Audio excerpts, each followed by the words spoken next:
Salve, citizens, and welcome to the Midnight Monday. This is the Compound Nat 30s. I am James Davey, one of the co-creators of the Midnight World, and this is No Worse Enemy. This is going to be the basis of a new splat book that is coming out hopefully next year called Midnight Over the Seven Hills. And we're going to be sort of testing out some theories that go into the setting design on the stream. So really glad to have you guys. As always, we are giving money away tonight to a charity. The charity that we're going for tonight is one of the friends of the podcast who has unfortunately become ill and lives in a country where being ill can bankrupt you. They are desperate for some help, trying to find a more sustainable living situation, and we're going to do everything that we can to help them. So please remember tonight that every little bit helps. If we can raise $25, that would be great, but I think we could probably do better than that. So let's see what we can do. And tonight's content warnings are going to be sort of general horror. You're going to be seeing many of the sorts of elements that you'd experience in horror. But on top of that, we are also specifically going to see scenes of blood, violence, occult rituals, betrayal, drugs, and slavery.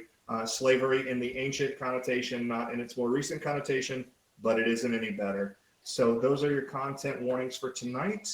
That said, we're going to go ahead now and give everybody an opportunity to introduce themselves. We're going to start tonight with Gavin. Hello, I am Gavin, the normal director for Midnight Mondays. Getting to play the game, which is pretty great. I'm going to be playing Lucius Sempronius Priscus, a former soldier turned politician, who's, just better than everybody else. That's kind of how this works. He knows he is. It's in his mind with all the other minds that are in his mind. So. One of the things that I forgot to mention to you that I should have mentioned to you that would have been very important to mention to you is that you are, in fact, the heir apparent to the late paterfamilias. So you are the eldest son of Sempronius Priscus, and keep that in mind. So you actually own the house. Now we're going to move to the Serpent. The Serpent, tell us a little bit about yourself. Can't hear you. Can't hear you. That's right. I'm hard muted my mic. My apologies. I'm the Serpent. I've not played this system before, but I have over 2 decades of tabletop RPG experience. So I've done a lot of roleplay. I've played in a lot of systems. So I'm looking forward to this. I'm going to be playing Lucius Cornelius Sulla, a Legion Medicus, who has gone through some of probably the hardest things than any person really should have had to go through, and is trying to adjust the best he can. Right on. All right, we're going to move from there down to Arania. Arania, tell us about yourself and Sempronius Priscus. Hi, I'm Arania Stars. I am a VTuber. You can find me at twitch.tv/Arania Stars. I am one of the playtesters and longtime players of the Midnight World. Always a pleasure to be playing. Sempronius Priscus is a daughter of the house. She is a Vestal Virgin that was chosen to enter the service at 7. She is actually a few years away from the end of her service, and typically is capable of keeping an eye on the state politics to keep an eye on the family. Right on. All right, and finally we're going to move down to Ian. Ian, tell us both about yourself and about Lucius Cornelius Sulla. Hi, I'm Ian. I'm a long-time friend of Nat 30s. I'm also the developer of a game called Arcanus, formerly known as Far as Lately, and I'm going to be playing Lucius Cornelius Sulla. I'm currently a servant in the house. However, I do a lot of strange things. Right on.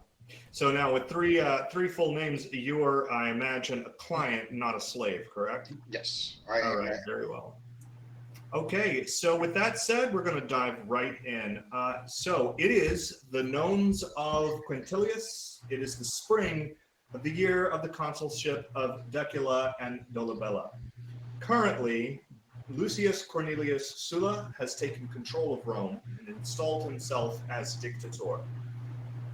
Most recently, at first, probably most people in Rome were excited by this. This Sulla is well known to be a war hero, and he is well known to be a friend of Rome. But once he took control, he had to pay his troops somehow.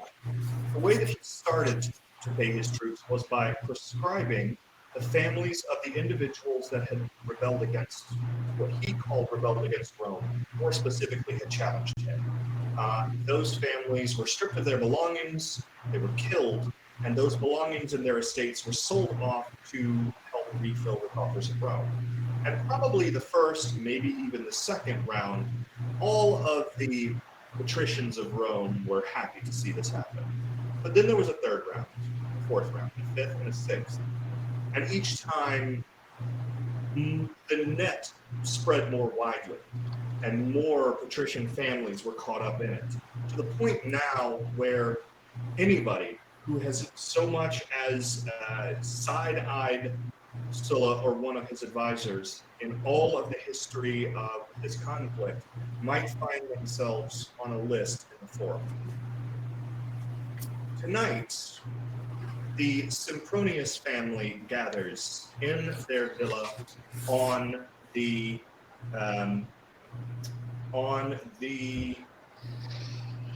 Palatine Hill to discuss the rumor that they themselves are about to find themselves in one of those lists. It is probably not that likely, as the former paterfamilias, Priscus, Sempronius Priscus, was a well-known confidant and friend of Sulla. However, he did die. He passed away about 3 months ago, and his son, Lucius Sempronius Calidus, is not as well loved as his father. So that is the beginning of the setting, and if you'll give me a moment. There is something about the way the sun sets over the Capitoline Hill in the spring. Lances of rose petal red dance with honeyed amber streaks as they make an unhurried withdrawal across the Palatine, through the ruins of the temple of Jupiter Optimus Maximus and out onto the Campus Martius. There, the dying light seems to linger a while, a phantom legion spread out before the people of Rome in a dazzling show of might and pageantry. Eventually, this army mobilizes, marching ceaselessly across the Tiber to conquer all of the lands beyond. Down in the city, at the base of the Seven Hills, there is no escape from the fetid air. The sense of countless citizens stagnate there, and the smell is all but unbearable. But here, on Rome's most beloved summit, a languid breeze communicates a generous medley of narcissus and gladiolus, of poppy and oleander. The wind has yet to lose that subtle sting of winter chill, nor has it been subsumed by the ferocity of summer heat. It is cool and calming against your skin, but its whisper against your ear seems to carry a quiet, urgent warning. The gardens of Domus Sempronii are well appointed, and as you admire the city over the short stone walls, you could almost forget what's happening out there. For a fleeting moment, there is no dictator. There are no prescriptions. You, your family, and your livelihood aren't in imminent and terrible danger. For that briefest and most wonderful pinpoint in time, there is only the retreat of the sunlight and the aroma of flowers. Now, as you ruminate on that, what I want each of you to do is think about how you make your entrance. I will start by saying that we have 3 spheres represented tonight. We have the speculatores, we have the legio, and we have the cursus honorarium. So, for the speculatores, Real quick, you James, have, huh? my character sheet has changed somehow. I am now Lucius Cassius Solus. That's the character No, sheet. somehow you've gotten Ian's character sheet. No, that would be Lucius that would be- Cassius Solus would be the serpents. Oh, you've gotten somebody else's character sheet. Yeah, I don't know how. I don't. Do you have his sheet, or do you just see his roll pop up? That's there? no, I mean that's the only sheet I have access to. All right.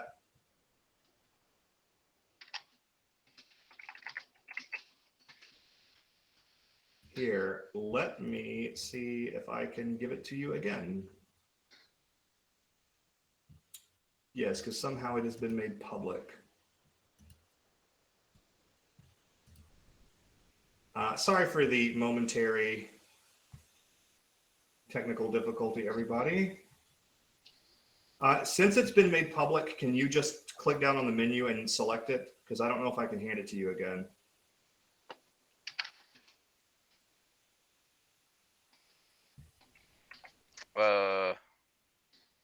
No. Okay.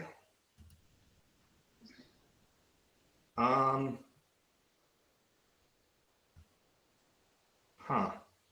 That's so weird because it's got me basic. It's claiming that that's who I am, which was not the case. For whatever reason, it's not letting me hand it back to you. Oh wait. There we go. Okay. I've got it now. Sorry about that, everybody. Let's go back into There's it. a Sheets chat tab. Go ahead. I got it. So if you are a member of the Speculatores sphere, you have heard whispers that the Sempronii are in danger. If your sources are to be believed, there is another round of proscriptions coming, and it is coming tonight while you guys are in this meeting. Now, you don't know whether or not the Sempronii are going to be on this one, but if they aren't, they are going to be on one of the proscription lists coming in the next few weeks. Your sources are well vetted and usually very, very accurate. If you are a member of the Legio sphere, you have heard that the proscriptions are far from over. Many of the legion that marched with Sulla have not yet been paid. So that means the proscriptions aren't going to end until those people are paid. However, you have also heard that the proscriptions are about to be open to non-patricians. They're about to be open to merchant class, which really takes a lot of heat off of the patrician families that haven't been hit yet. And if that's accurate, the only reason they would do that is that they're done with patrician families. So you don't actually have any reason to believe that the Sempronii are going to be targeted, though you know there will be more proscriptions. And finally, if you are cursus honorarium,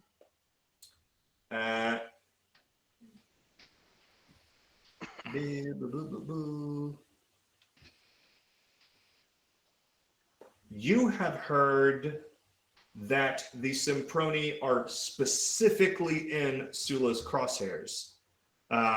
It's not entirely clear why, but somewhere along the way, and since the only person here who's cursus honorarium is the reason that you're rumored to be on the list, you specifically, Calidus, are the reason that basically Sulla doesn't like you.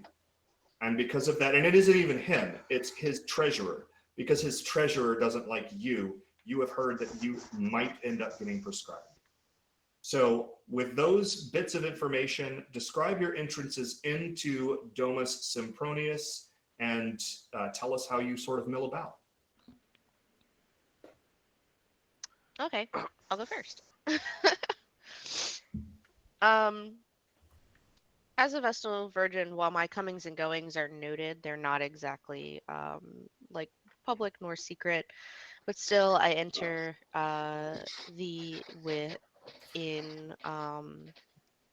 with a full covered cloak to hide my robes and a extensive, like a very deep hood to hide the very distinct style of the hair. Once I'm inside, however, the hood drops and I find a pillar to rest against until I see the rest of who I'm supposed to be speaking with. More allowing people to approach me rather than approaching others. Can I ask a quick clarification about Sempronii Prisca? Is Sure. she's the daughter of Sempronius Priscus, correct? Mm-hmm. So you are Lucius Calidus's sister. Yes, that'd be correct. Thank you.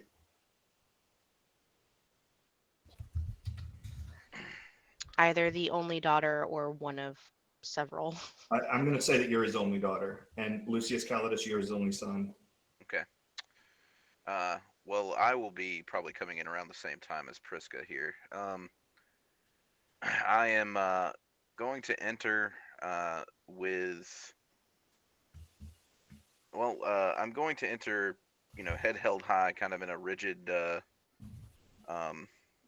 straight-backed way. I'm wearing a lorica musculata, so the ceremonial armor of the Roman period. I'm gonna have like my knots of rank on it from when I was in the military or was in a legion, as well as any other kind of trinkets or whatever that you would have. I can't remember if they did something to depict, but I was in some of the Gallic campaigns. I'm also wearing a very finely stitched robe. Or not robe, but like kind of cloak thing on the outside of it to protect from the weather. And the absolute best of all sandals that money can buy. Someone pinging me? No, sorry, I did that on accident. Oh, okay. I will be as I'm coming in, I'm going to be going to whatever my closest political allies are, and kind of milling about with them. That was me. Okay. So yeah, I'm gonna be finding whatever my closest political allies I have, and kind of mill about with them. Those that are also probably worried about the whole list situation, to see what they know. Okay. As a client and servant of the house, I will be standing attentively by a table, watching the room, quietly listening. Lucius Quintillius, or we'll just call him Quintillius because there are a lot of Luciuses around here. Quintillius is about 5'7", short cropped blonde hair, relatively good looking, in his mid-20s. He's wearing a burgundy short toga. And do note that as a servant, they would never call you a servant, even though that is technically what you are, because that would be an insult. You're a client. So you're not going to be fetching drinks or things like that. You're more there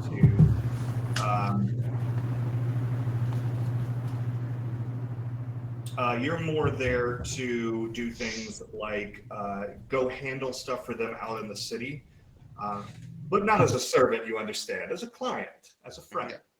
Yeah, and like I said, that's why I'm just standing patiently to the side of the room, watching, listening, taking it all in, waiting for Master Lucius or Lady Sempera to require my services. Right on. The type of person that's always on the edge, on the corner of your eye, hovering, waiting. All right, and what about you, Lucius Cassius Solus? So I'm walking in I'm probably a little bit late, but more kind of just fairly quietly, not trying to make a big show of it. Likely wearing my Lorca more as if it's something I don't wear often. It seems almost a bit uncomfortable for him at this point. But he's otherwise dressed fairly is like, well, not poorly, certainly just fairly plainly. He's not trying really to stand out much. But for people that he recognizes or that recognize him, he'll greet them very pleasantly and chat briefly with them, but just kind of mill about quietly and try not to really take up too much attention. Okay.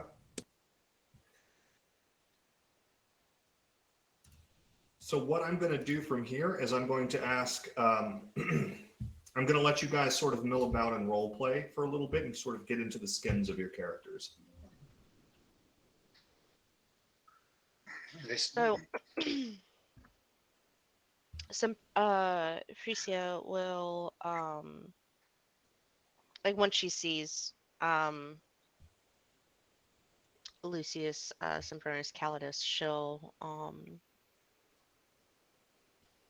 she'll stride over, despite like she just at first she just wanted to see who would show up, and now that she's seen who'd show up, she's gonna stride confidently to her brother. Brother, I feel like it's been ages. How are you? I kind of look down at you for a moment and take a sip of my goblet of wine and say, well, as well as can be expected, my new duties are keeping me quite busy. And with everything going on, it's just more of a headache that I did not need. Yes, unfortunately, father's death does affect us all in ways that perhaps we were not expecting. The temple thankfully has been very patient with me as far as my duties go, but I am expected to be fulfilling all of them very soon. Thankfully, I should be done within a few years. I'll be able to return to the family. Won't that be exciting? So long as we can maintain it, yes. That is the goal, isn't it? I'm sure you've heard the rumors that our family is next. She says, looking at more around and as quietly as possible and like towards the ground. No, So the question have- that I have for you, Sempria, is you say like being conscientious of who is standing around. Sempria Prisca, because of her status as Vessel Virgin, may have a little bit more of an expanded view of slaves. But do you care if your household slaves are nearby when you say this, or are you also not saying it in front of them? More not saying it in front of them, more for like don't want to incite panic reasons than like Okay. than I care that they're like overhearing and could be gossiping. So what I would like is for both Quillus and Cassius, and also a few of my NPCs, are going to make a roll using intuition and vigilance, and you can upgrade your dice if you have the aptitude investigation. Intuition. And I'm just going to make one roll for the three. So I can upgrade them from D6 to D8 if I have investigation correct. indeed. Right.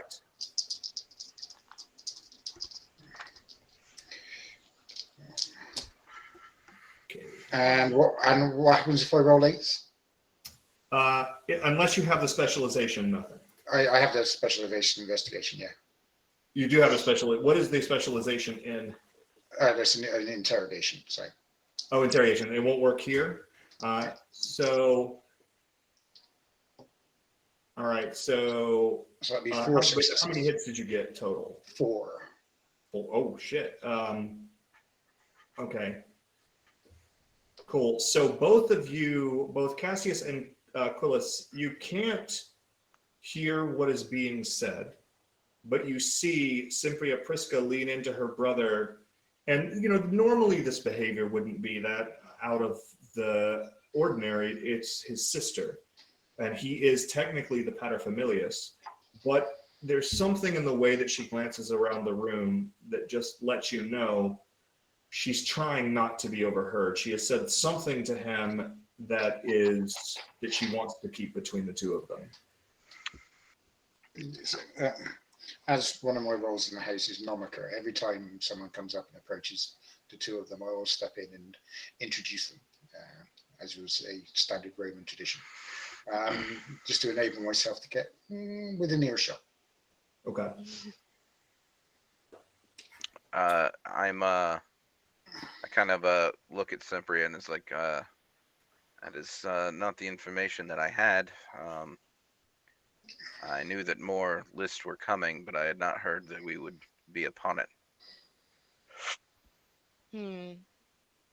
Perhaps we should go to Father's office to talk more.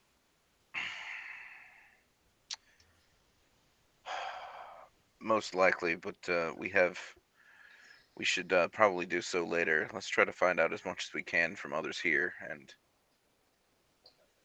see what we can do. Of course. Who else is here? So the people in attendance are you, your sister, Quillis, who is your client. I suspect that you know enough about Quillis to know that Quillis is, and stop me if I'm wrong, Ian, but you know that Quillis is good at information brokering, and that's probably genuinely why he's on your roster. You know, in the market square, he's on your roster because he's very good at making deals. But between the two of you, you know that he's sort of your information guy. And then Cassius. Cassius is a cousin of the family, still tied into the family enough that he stands to lose quite a lot if you guys are prescribed. Not so tied in that he's going to be strung up with you. Were either of you on part of the Gallic campaigns I was part of? Just out of a seems like Cassius might have been. Cassius may have been. Yeah. Most definitely not. I am, shall we say, a disciple of Rome. Okay. Did we lose the serpent? For a moment, I believe. So when he comes back, he can make the decision, but he is a legio medicus. He very well could have been your personal medicus while you were fighting in Gaul. So it's just us and then our house servants and slaves. There are a couple of other dignitaries here. There is your mother is here. Your mother is she is actually generally called Sempria because she is the eldest female. So Prisca is normally called Prisca. Sempria is probably in her mid-50s.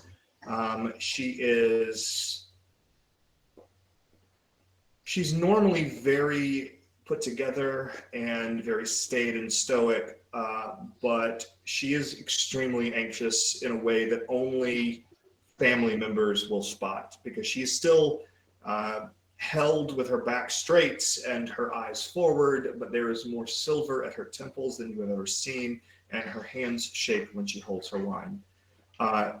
Cassius, we briefly lost you. Were you on the campaign in Gaul with Sempronius? Yeah, you're muted still. More than likely, especially if I was his medicus. Okay, so we're going to say that you were his personal medicus because you're related to him. And on a slight tangent, I just got one question. Your PTSD, has it got anything to do with a little short guy and a big fat guy? No, not mine. Just checking. All right, so so your mother is there. There are several other clients there, but they were clients of your father's who have maintained a client relationship. You aren't close to them in the way that you are to Quillis, and you don't trust them the way that you do Quillis. And there are, your personal household guard is there. There are 4 legionnaires. One is a centurion who's relatively well known. He served with you in Gaul. You thought that he was a good man. And then there are a cavalcade of household slaves. Now, the Sempronii have always treated their slaves quite well. So your slaves are clean and strong and healthy. It's a point of pride for your family that your slaves are well put together. That is everybody who is here right now. And as you guys are sort of gathering up, the slaves are starting to bring in the first course. Now, the way that people eat in ancient Rome, there aren't any tables. You have like a small little end table, and then you have a couch. And each of you lays on your side on the couch in a circle and plucks food off the tray and eats it. So you are beginning to arrange for dinner. Mm-hmm. While everybody's arranging, I'm actually going to add a minute and use Dust Sight to get a little more information about everybody in the room.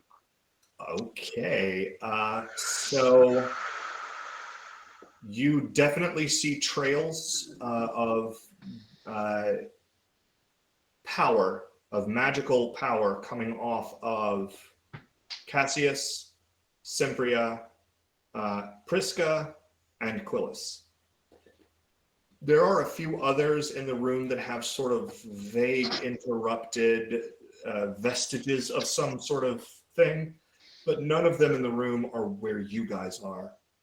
And you kind of already knew this, because I'm going to assume this is not the first time you've ever used Dusk Sight on these people. No. I've my core I've used on it before, so that that way I can identify what cult they belong to and things like that. But just the others, the ones that were loyal to my father and things like that, just to doing it more out of paranoia. You make a check using your acumen and wit, and you can upgrade if you have a cult. And basically what I'm doing here is seeing if you can use your raw mental power to supercharge this ability for a moment.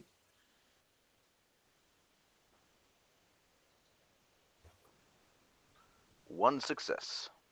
Okay, so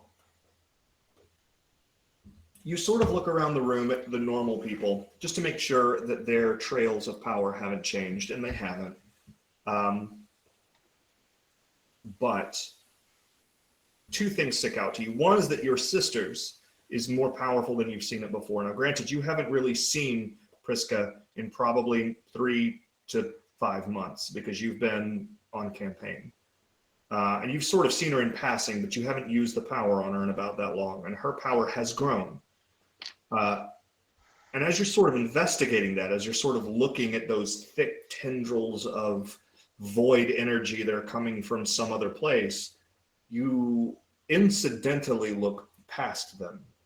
And out past the front door, off in the distance, you sense what you can only describe as a pillar of otherworldly energy.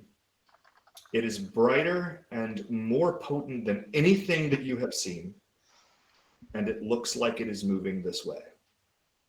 Is it attached to somebody in specific, or just a... You're looking at a wall. Okay. I will try to keep my wits about me on this one, and I will take my place where I will be eating, and sort of just make sure I'm keeping tabs on that. Dust Sight lasts for a scene, I think. Lasts for a scene. So for the scene, I'm going to make sure that I'm keeping my eye on that, but paying attention to everybody else too, to make sure it doesn't do anything wild. So Cassius and Quillis, you haven't spoken much during this dinner. Do you have anything you'd like to say? No, I'm quite happy just, again, watching, studying the room. Not just acting as nomicker for Calidus and Sempera, but drifting around the room, doing it for other minor dignitaries of the family, checking on the servants, making sure that the actual serving class are doing their jobs properly, acting as kind of everything from like house valley, whatever allows me to maneuver myself around the room, not just around Calidus and Sempera, but also other dignitaries who are of interest to the family and myself. Okay. Cassius, do you have anything that you say to the group? Probably not at this time. He's not really addressing much anything. Like I said, it's kind of more walking around and it's like, oh yes, how's the leg treating you? Is it healing all right? Okay. You know, stuff like that. It's because he's not kind of like that's more his focus, is just making sure everyone he's tended to is taken care of. Gotcha. Okay.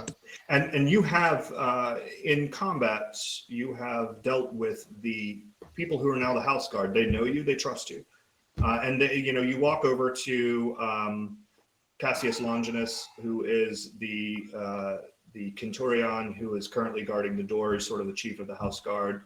You ask him about his leg, and he says, "Oh, that's a great. I thank you for asking. It's healing up quite nicely. That poultice you gave me. You know, it's still stiff during the winter months, but for the most part, Yes, if you ever need anything for the pain, feel free to let me know." well, if you're giving, I'm always taking, of course, and everybody around you sort of laughs. Sempria, by tradition, in the household, your mother does call you Prisca, but technically speaking, she is Sempria Major and you are Sempria Minor. So Sempria Major approaches the table, and she still, you two, just Sempronius and Prisca can tell that Sempria Major is anxious. Nobody else can tell. She's very well poised, and she sort of sits and she plucks a fig and she chews on it and takes a little sip of wine, and she says, "I've heard most disturbing rumors from the forum today.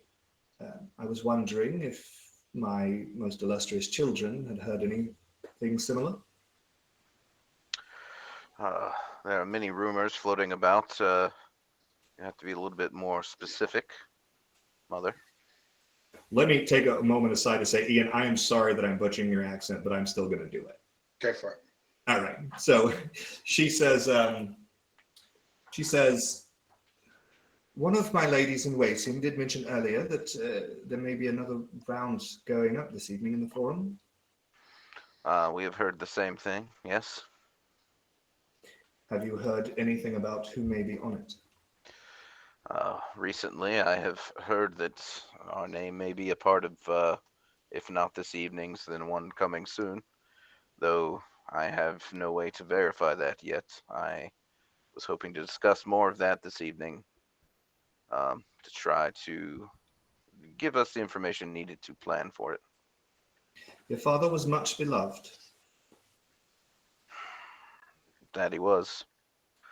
And I'm gonna when I say that, I'm gonna like kind of raise my glass to him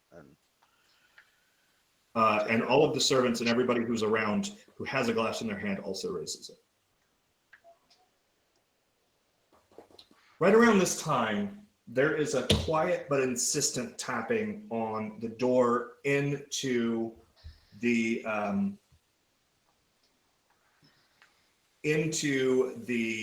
dining area, the triclinium. Is that from the outside or from the interior of the building? So it's from the interior of the building. The way a Roman domus is laid out is there's a big courtyard just on the other side of the triclinium, and there is a back entrance.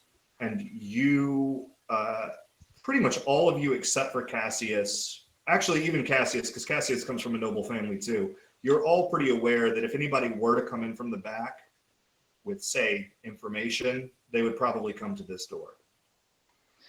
Well, I'm the servant. I will walk briskly towards the door without causing any attention. Okay. And open it. See who's there. So, Quillis, when you open the door, you're sort of one of your counterparts, one of the other speculatores in the family, Philia, she's a slave from Germania, but she's very loyal to the family as far as you know, and she is standing at the door and she is very clearly nervous. I will step through the door and close it behind me. Such scenes are not befitting the guest behind the door. Philia, what would be the trouble, my dear? I've been to the And forum. I'm guiding her away from the door. So, Okay. And she's no one hears speaking like very her. quietly. She's clearly glad that it's you. And she says, I've been to the forum. And The new round of prescriptions is up. I was not able to read what was written on them, but I saw a detachment. It looked like 8 men, and they're headed here now. Sulla or Julie? Sulla. Certainly. Return to your station. I will inform Master Classic, Master Sempronii. She kind of reaches out and puts her hand on your forearm, and she says, should I flee? Just return to your duties. All will be well. Very well. And she goes back to, she sort of, all of her anxiety and all of this just drops, and she falls right back into serving girl. And you know her to be this sort of mercurial speculator who can do stuff like that. So she's all grins, and she walks in with a plate of grapes and goes around to everybody as if she did not just have this conversation with you. I will, rather than heading back into the hall, heading back into the room with the others, I will take a servant's passageway and head towards the front gate. Okay. It's going to take me a little while to get there. So one of the things that we did not discuss that we're going to take a brief moment aside while everybody's sort of reacting to discuss is your agendas and your bans. Agendas are things that your character, you're not compelled to do. It's not like a compulsion, like a condition, but it's sort of your character's win condition. It's what they're trying to accomplish. And bans are things that they are not allowed to do, either because of their ritual tradition or because of some other esoteric but not necessarily magical reason. So Sempria Minor already knows both your agenda and your ban. I don't know that anybody else does. So I kind of gave you my agenda. You did. You yes, we know your agenda. So what I'm going to do over the course of the next few seconds, I'm going to let you guys talk amongst each other. Quillis, if you want to tell them or if you want to direct conversation while you guys are discussing, I'm going to send out the agendas and bans so that you guys know how to address or you guys are guided in about what's about to happen. Are you sending through Discord? I'm going to send it through, yes, Discord would be a much better option. Well, if I can get my Discord to open, that would be awesome. But you may have to send it to me through here because my Discord's like crashed. Okay. Well, I'll send you through there.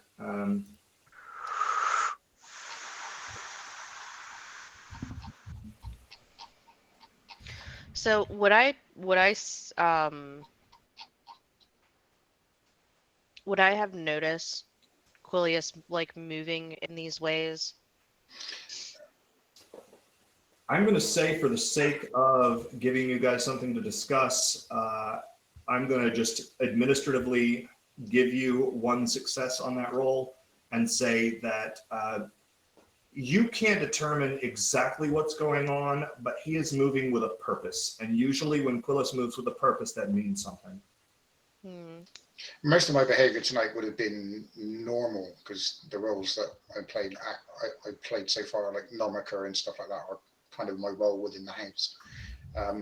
Outside of that, as our storyteller said, my role in the house, outside of my official roles that I've been playing so far, is I'm your source of information. I'm the guy that you turn to when you need to know, when you want to learn something. Right. In general, at that point, I wouldn't have necessarily like ignored it, but perhaps I would have. Well, no, I definitely turned to Sempria Major, and just be like, Quillius is on the move again. Just like very like not necessarily like to the group, but mostly to like as if it's just woman talk, which generally I imagine would be ignored for the most part. Sempria Major will see what you're doing and will just nod and defer to Calidus. Naturally.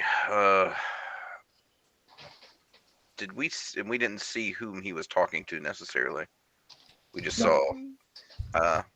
You very But rarely ever see who Quillis is talking to. Right. But I did see a servant walk in right from that door as soon as this was over. So she's feeding us. I'm gonna pull her aside and ask her, did you see who Quillis was speaking to?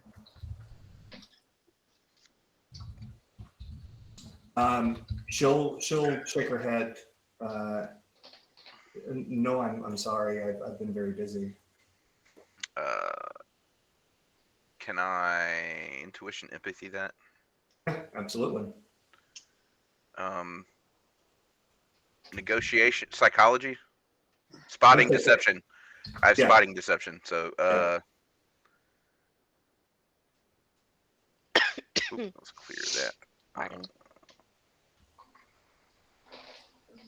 And this will be empathy, right? Yes.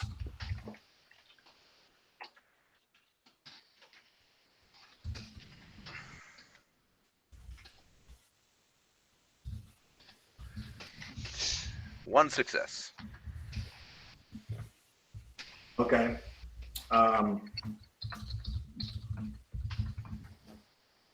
So all of you should have your agendas and bans except for Quillis, I'm sending you your ban. You already have your agenda. And well, I'm going to send you your ban on here. Yeah.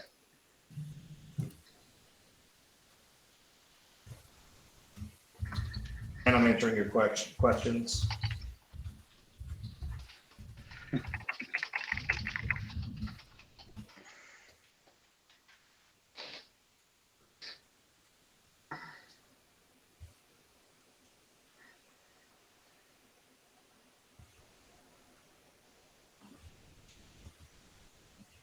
Because unfortunately, just give me 1 second because I've got to look at this actual guy's name because this is a real person who really was this involved in all of this. And his nomen is Lucius. I didn't do that. Everybody in Rome's called Lucius. Lucius is Everybody's the always Bob or like Jose. It of, really like, is. You know what I mean? Exactly. This entire story is lit. But also, like, in like, see, like, with the way that like Roman names worked, it like they started having to give each other nicknames to figure out who they were talking about, for pity's sake.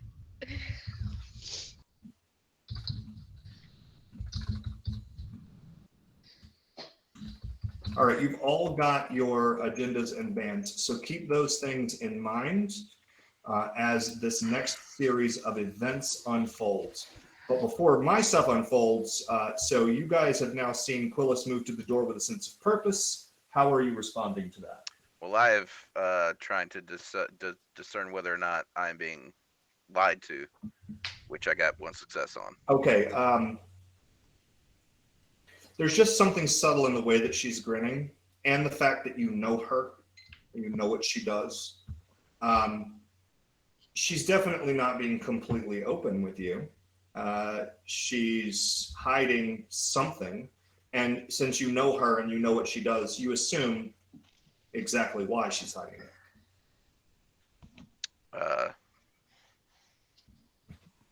So I'm going to give her kind of a stern, intimidating look and say, are you sure that is the answer you want to give? Dominus, each of us in your house have our place. I know mine. Clearly, I will answer any question that you ask, but only, I beg, that you be sure you want to know the answer. I am not one to ask questions I do not want to know the answer to, and it is not your place to tell me what I should or should not know. Out with it, girl. A detachment of Sulla's men come.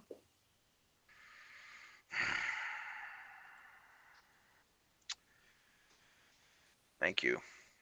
I'm going to look over to my mother and sister and say, I believe that I must excuse myself now. And I make my way to the guards, and I take all of them except for two. That being one being Longinus and his whomever standing next to him, and I give him the order to keep them safe, and if it's necessary, get them out of here and far away. When you say that, they begin immediately, without arousing the panic of others, to tactically array themselves around the room. And Longinus says to one of the others, you can hear him, and I'm going to say anybody who wants to hear him can hear him, say, take Sempronii Major and get her to her quarters. And just when he says that, there is a loud banging on the main entrance to the domus. And a man outside says, by order of Lucius Cornelius Sulla, the dictator for the Republic of Rome, and the Republic of Rome, and with support of the Senate, Publius Sempronius Priscus is posthumously declared a traitor and an enemy of Rome. His estates and belongings are forfeit to be collected and redistributed to the people. His heirs are to be apprehended and sentenced to exile. Any who resist or aid in resistance against the honorable and legal decree are subject to the penalty of summary beheading. Let it be known.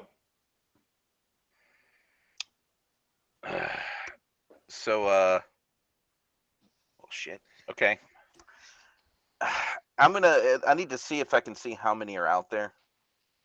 Okay, yeah, you guys have windows. You can look out. Yeah. So I'm gonna look out and get an idea of how many are there.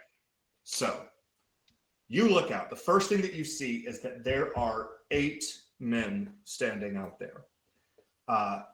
4 of them are wearing hamata.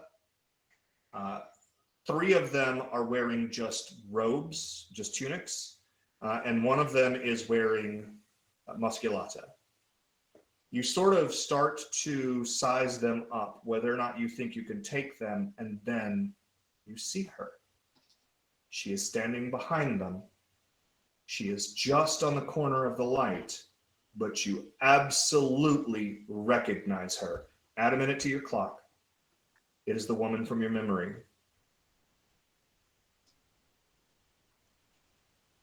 The one from my dust site? No, the one from your memory. Oh, that one. Yes. Oh, shit. Okay.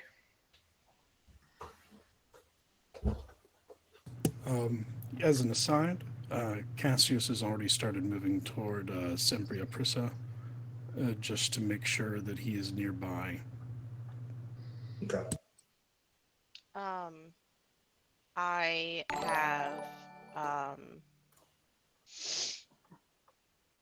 I have stood up with my mother, and as the announcement is being made, I'm going to be taking her to. I'm going to be walking us both to her quarters.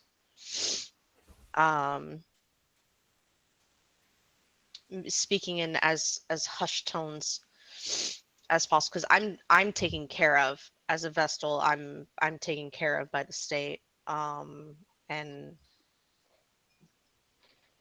they sure as shit can try and exile me. I'm not under their authority. That's true. But but I'm still speaking quietly to Mother.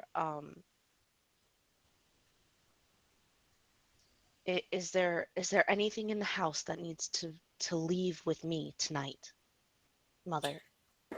She turns towards you with a quizzical look in her eye, a look that you've seen before. She knows that you know something, and she's not sure how you know it. And she says, "My dearest daughter, there is something that needs to leave the house tonight, but it mustn't leave with you. You mustn't ever lay your hands upon it. But you must make sure that your brother gets it out." Realistically, Mother, I am the only one that would be able to get it out at this point. They can't touch me. She looks at the door, and for a moment, just because of your interaction with the beyond, you see it. You see it in her eyes. She sees something through that door. "My darling, darling daughter, neither politics nor law will help you tonight." And then she just sort of, like, you see tears well up in her eyes, and she says, "May the gods save us."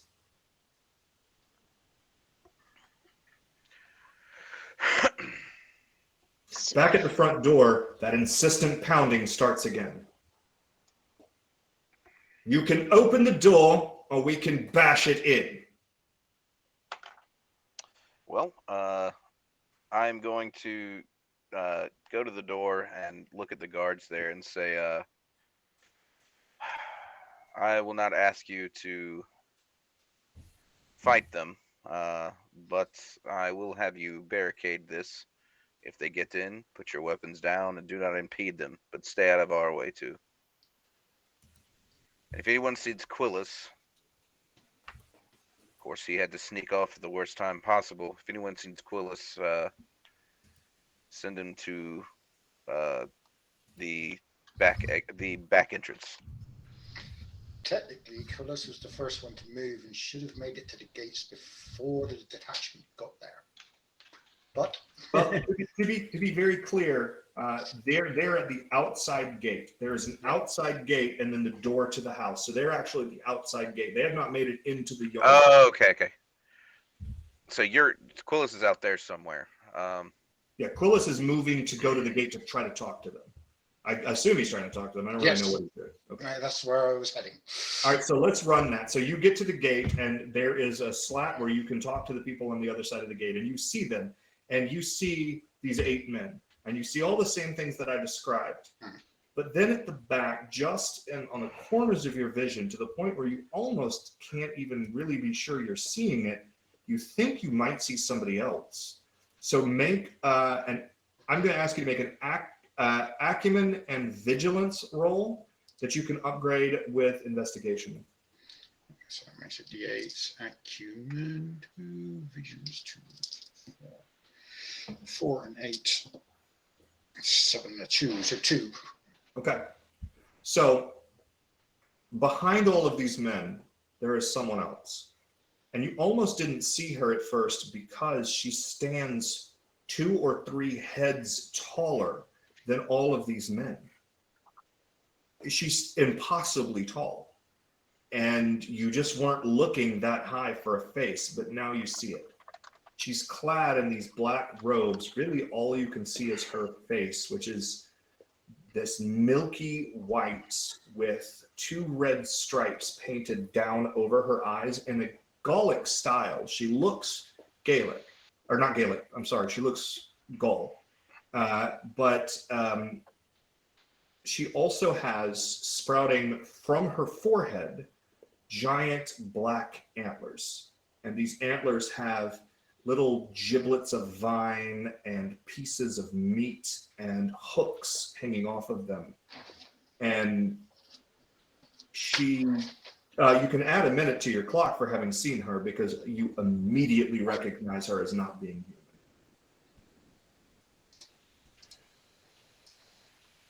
And you can speak to them now. Okay, 1 second, because obviously her being there kind of changes everything. Do I recognize the guy pounding on a door? You probably do recognize him. He's a lower level member of Sulla's guard. I'm sorry, he's not actually Sulla's guard. He is Sulla's treasurer's guard. Uh-huh. Sulla's guard wouldn't be out here. Anyone within earshot? Not yet, just them. Okay, so looking through the little porthole, I will say, in the name of Lucius Cornelius Sulla, what's going on here? I was told I would have 48 hours. The guy's sort of taken back, but he does recognize you, but it's clear he's trying to put things together. And so he sort of looks back at one of the other guys. The guy that he looks back at is the guy in Musculata. And he sort of beckons him here. He says, Magnus, what is this? And another gentleman comes up and he's wearing the Musculata. It's red Musculata with lightning bolts. And he kind of looks at you and his eyes widen.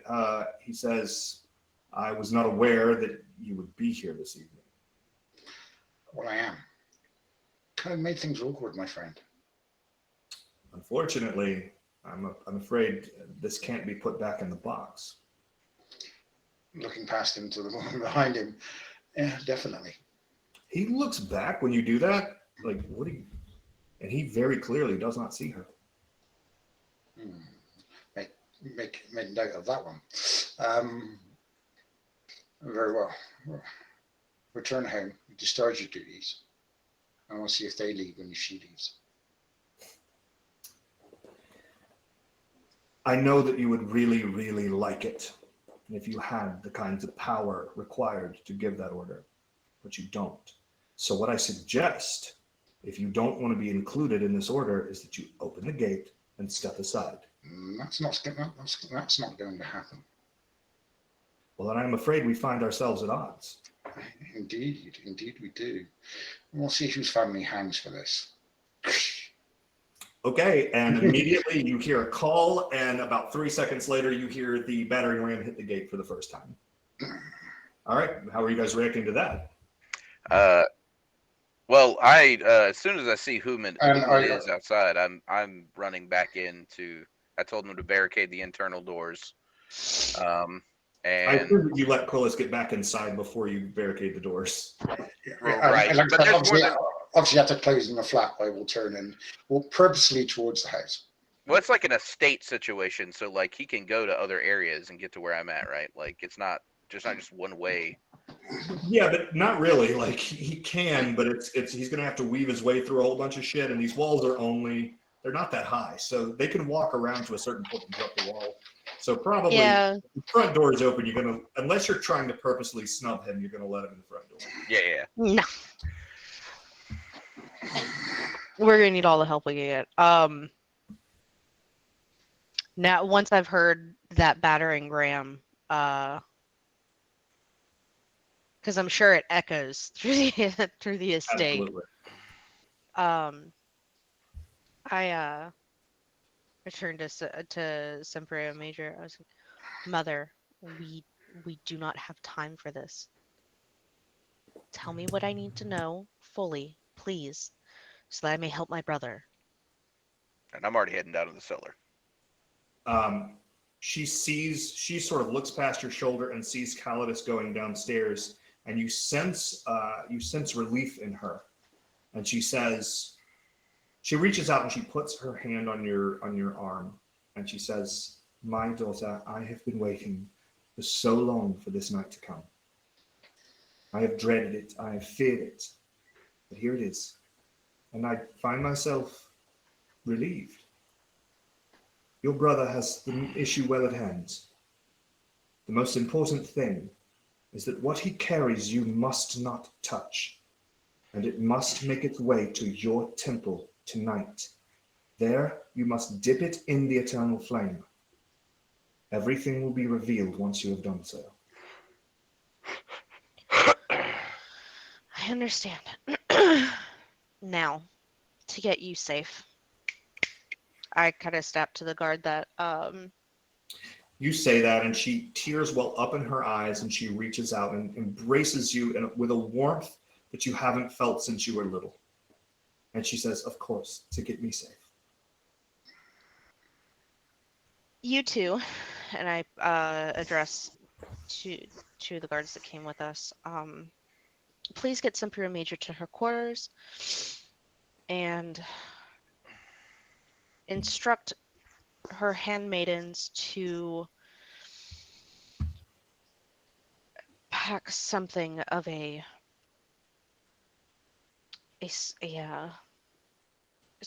to take any of the jewelry, take jewels out of jewelry, put them in hiding places, anything that can be inconspicuously hidden, please do so. Do your best, but do not put yourselves in danger. If they come for you, lay your weapons down. Do not fight them. Let them take what they want. And what they do not take, then we will figure out our next steps. Domino. All right, so now I'm going to give you guys... I'm sorry, go Head ahead. towards the basement. All right, I'm going to give you guys some options. You can either... Quillis, you know that there is a way... I mean, well, all of you guys know that there's a way out. But Quillis, Yeah. you're very... That was going to be the first thing. The first thing I would have done, having stepped inside the threshold and having been barricaded, I would have turned to a servant and issued some instructions. I'm going to name four random, four servants, stroke slaves. What was the name of the girl I spoke to? Philia. Philia. I want Philia, Maximus, Orlanus, and who's that Greek guy? I want all of them to Sempronii Major immediately. They know what to do. Dominus, and so they will go about. She will go about telling them to get Sempronii Major out. Mhm. So, is the plan to stay and fight, or is the plan to try to escape? Oh, I'm escaping. And I'm hoping that I can convince my brother to do the same. And I'm looking around for Sempronii Minor and Master Calidus and Cornelius. So Cassius, Cassius, you both, Quillis and Cassius, will see. You don't see Calidus. You don't know where he went, but you do see Sempronii Minor headed down the stairs into the cellar. Oh, I've been practically on her heels this entire time. Oh yeah, Cassius has been with me. No, I will ask a servant and one of the household guard to direct me to where Sempronii and Minor and Cassius went. She points to the cellar. So Calidus, you run downstairs and you still see it, just because it's technically still the same scene. You see it. It is behind. There is a shelf, and you sort of, in a fit of fury and impatience, sort of throw the shelf out of the way. Wine crashes to the ground, and you see hidden there a small lead plate. And you push it back and slide it to the side, and behind it you see what appear to be 3 metal tablets. And on these tablets, there are words written in Greek. Okay. And it is absolutely glowing with dread energy. Okay. I am going to pick the 3 of them up. How large are they? They're only about the size of a sheet of paper, so 8 by 5 or 8.5 by 11 ish. Oh, okay. Yeah, I'm gonna grab all three of them, and I'm going to. They're freezing cold to the touch. They're almost hurt to hold. Okay. Well, I'm going to somehow try to attach. Can I attach them to my belt or like put them on a? I don't You can know. wrap them in linen. There's plenty of linen. Yeah, I'll wrap them in linen and put them under one of my arm, not my sword arm, my off arm. And right as you do that, Sempronii Priscus charges down the stairs with Cassius and Quillis right behind. I'm gonna like half draw my sword at first, not realizing, and then like put it back and say, "What are you doing down here?" Following you to make sure you don't do something rash. And your exit tunnel is over there, sir. Is our exit tunnel out of the cellar? Totally. Yeah. Well, I guess we should probably get going. I'm gonna close up the little secret compartment situation. Okay. As a point of order, how did I never see that? You don't know, but you never did. Because you never you knew weren't- that was there, and you have no idea what he's holding. Yeah, because you were never supposed to.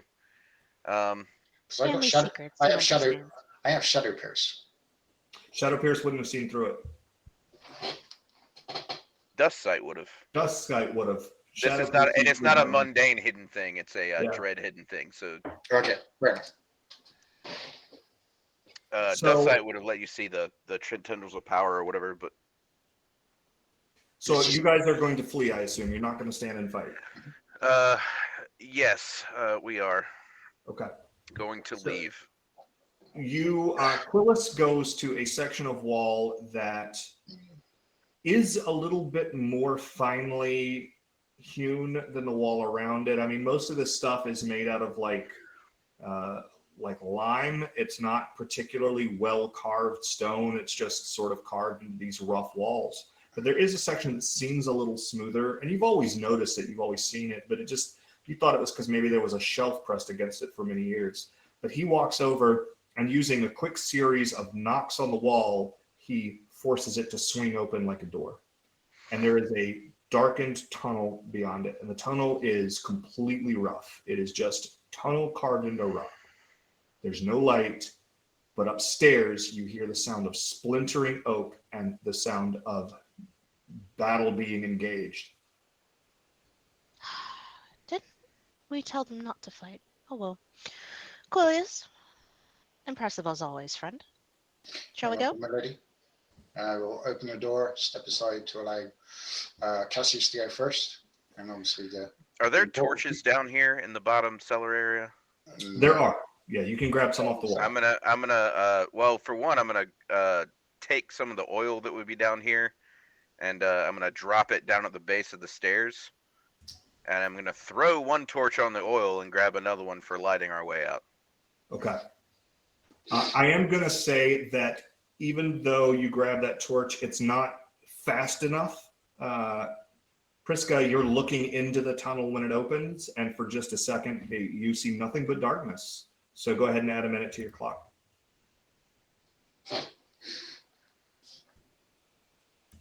Oof. Yeah. And I also grab a and- torch just because I'm taking the lead. Okay. So you guys move forward into this darkened tunnel as the sound of the house guard nobly attempting to repel this invasion happen. Once you sort of get in and slide the door back closed, you can't really hear it anymore. You're in this dark, cold subterranean tunnel with just yourselves, what you managed to bring with you, and these whatever Calidus has in his hands that he removed from the wall. It is important to note that Calidus, you have a small pouch with 1,500 denarii. Prisca, you have none because you're a Vestal Virgin. You don't have money. What do I need money for?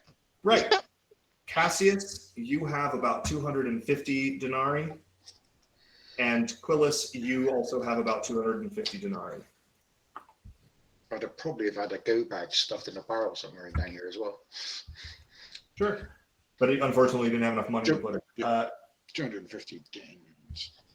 All right, so you guys sort of wind your way through these tunnels. And as you're down here in this darkness, and all you have is the flickering light of the torches to guide you, there aren't branches, there's nothing to make you doubt that you're headed in the right direction. But as you're down here, there's this sort of anxiety that starts to overcome each of you, where you keep thinking that you see something out of the corner of your eye, and you turn to look, and there's nothing there but the shifting darkness, and you realize it was just the light of the torch. That's all it was.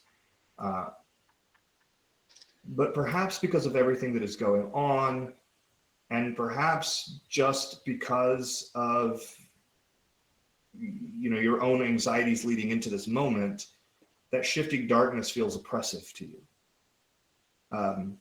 And after what feels like a short eternity, but what is probably only about an hour, you throw open an iron gate and you emerge from a cistern opening, and you are on the streets of Rome.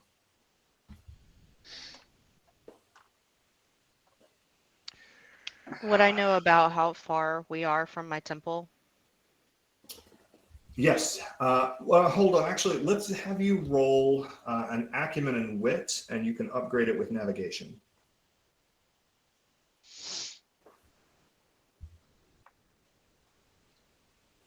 Well, I've never needed to worry about navigating my way through the city because I'm usually told exactly where I'm supposed to go. And yeah, you should have at least one distress die as well. Ah, crap, that's right. And then Yeah. I'm gonna go ahead and spend a couple seconds to try and re-roll one of these ones. Okay. And can I try to re-roll that other one? So it doesn't matter. It doesn't have to be a 1. You can just spend the seconds to re-roll a failed die. Yeah, I'm still gonna try for that one. Okay. Hey! All right, cool. Just make sure you notate your seconds. I have, in fact. Excellent. You do know vaguely, like at first you're completely turned around just because you don't normally come out onto the streets at night. And though there is some light, there's not enough. And it's almost like you're on the surface of the moon, basically. You're so unfamiliar with this area. But after a moment, you spot, wait, there's that statue. I know that statue. And that statue in relation to that planter, hold on, I think I know where I'm at. And after a few moments, you sort of get your bearings and realize that you're probably no more than 3 or 4 miles from the Temple of Vesta. You could walk there easily this evening. It's just making sure that people dressed as you are out on the streets at night could be a relatively dangerous proposition. Well, the moment I step outside of the tunnel, I am using glimmer guise to look like a beggar that I know. Okay. So I'm going to assume that I'm not going to assume anything. I'm going to let you guys decide whether or not you've ever seen Sempronius do this before. But you all look out and then you look back, and though it is still his face, Sempronius' clothes have changed, his body dimensions have sort of changed. Doesn't look like him anymore, but you can still recognize his face. Well, I'm athodonic, so it's one of the things that makes me very good at my job. I don't show surprise or fear or any kind of emotional, to be honest. I will look very nondplussed, but I will make an extreme mental note. Okay. Oh, that's a clever trick. One that I happen to be able to do as well. And I do so. And now I look more like an older woman that I saw at one point. Okay. With specifically one with more of a hunched figure. So check. Yeah. So Sempria Minor does it as well. You guys somehow are still able to recognize her, but you could tell that you're only able to recognize her because you are so familiar with her, that anybody else who just kind of casually knew her would not realize this was her. Yes, it must run in the family. Hey!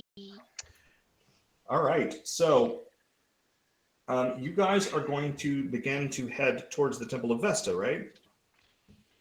Yes. I was also given a solace check from the chat, so I'm gonna do that on the way. Right on. Because And I gave you D8s, Mr. DM. So Oh, thank you. You can always tell the other storytellers because they give the storytellers the dice. So you guys are sort of walking through quietly. There are other people out on the streets. It's Rome. There are tons of other people out on the streets. There are not other people, even though Calidus and Prisca have both dressed down quite a bit. Cassius, were you wearing your armor? I was. Yep. So you've still got a guy in Hamata, which is not terribly unusual, but it's still enough to draw the eyes. What was Quillis wearing? I was just wearing a short robe. But a robe of nobility. No, I'm not noble. So you're a pleb. Yeah. Okay. I'm a free man. I'm not a slave. Right. So you're not even a pleb. You're a free man. Yeah. So you're actually the only one who totally fits in. Yeah. Because even though Calidus and Prisca have changed their outward appearance, they are noble by birth, and it's a little hard for them to sort of blend. They're doing it. They're doing fine. But Quillis looks like he's in his element. And Cassius is in armor, which is drawing eyes occasionally. Except I'm actually, as we're setting out, because we're not on the street, I'm activating lithonomia. That is fantastic. That is fantastic. So, you guys, for a second, you'll be like, "But we have this guy in armor with us. This is gonna be a problem." And then you'll start talking about something else, and then. Oh my gosh, I love that. And then you'll be like, "But wait, hold on a second. We've got a guy with armor, and that's like people are going to see that." And then you'll start talking about something else. And after about the third or fourth time that happens, you're just going to realize that it's not a problem anymore. So you guys begin to wind your way through the labyrinthine city of Rome, and you're headed towards the Temple of Vesta, which is going to be at least 2 bridges and many, many city blocks from here.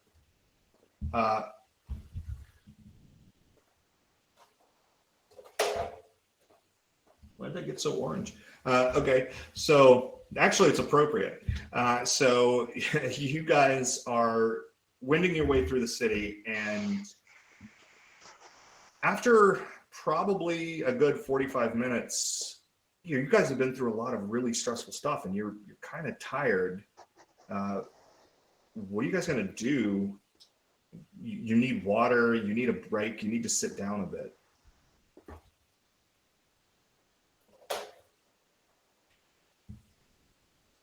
Is there anything we could potentially grab on the way? There's I know that there can be sometimes like food eateries and other things. Yeah, there's street vendors. Yeah. There are little taverns that you can go inside of. So a bathhouse. I would stop by a street vendor if nothing else and grab something to eat and something to drink, and keep moving. Okay. When you go, and you guys will see, Cassius is going to. I got to stop for a second, and he's going to go grab something to eat. Does anybody go with him? No, I do not. Oh. Yeah. So, yeah. Go ahead. I'm actually going to recommend that we go in. We not walk necessarily together, but we're all going to the same place, kind of situation. Don't stray too far apart, but we definitely need to draw as little attention as we can. We don't want anyone to get our trail. Sempria, when we get where we're going, we can't stay there for long because I can guarantee that will be probably one of their first stops once they realize we're gone.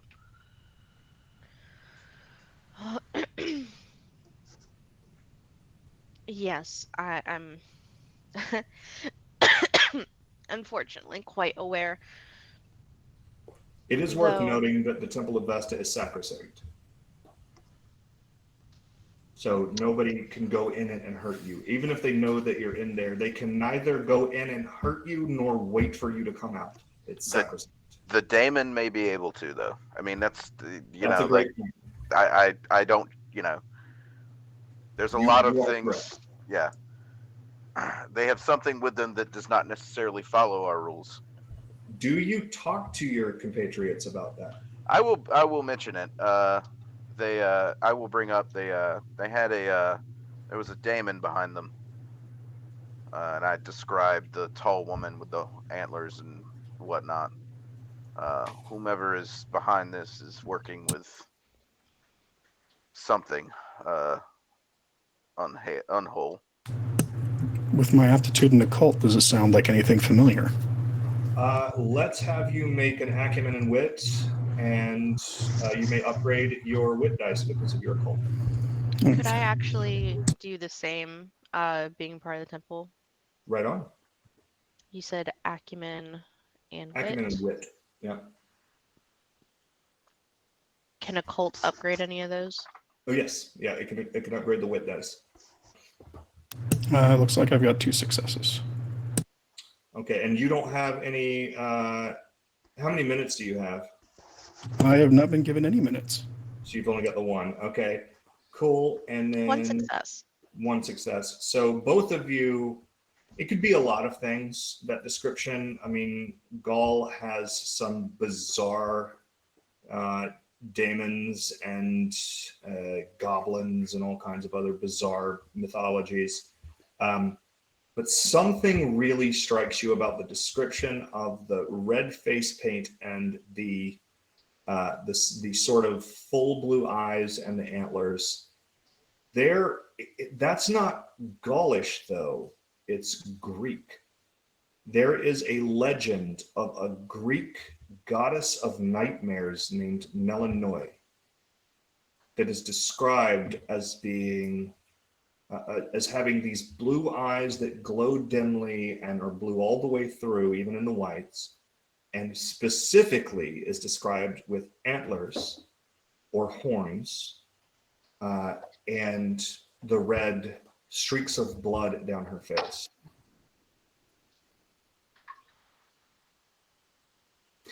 From the lens of the cult that you're in, Prisca, she's not mythology. She is an enemy of the Temple of Sol Invictus. She is an avatar of the darkness that the eternal sun is trying to burn away.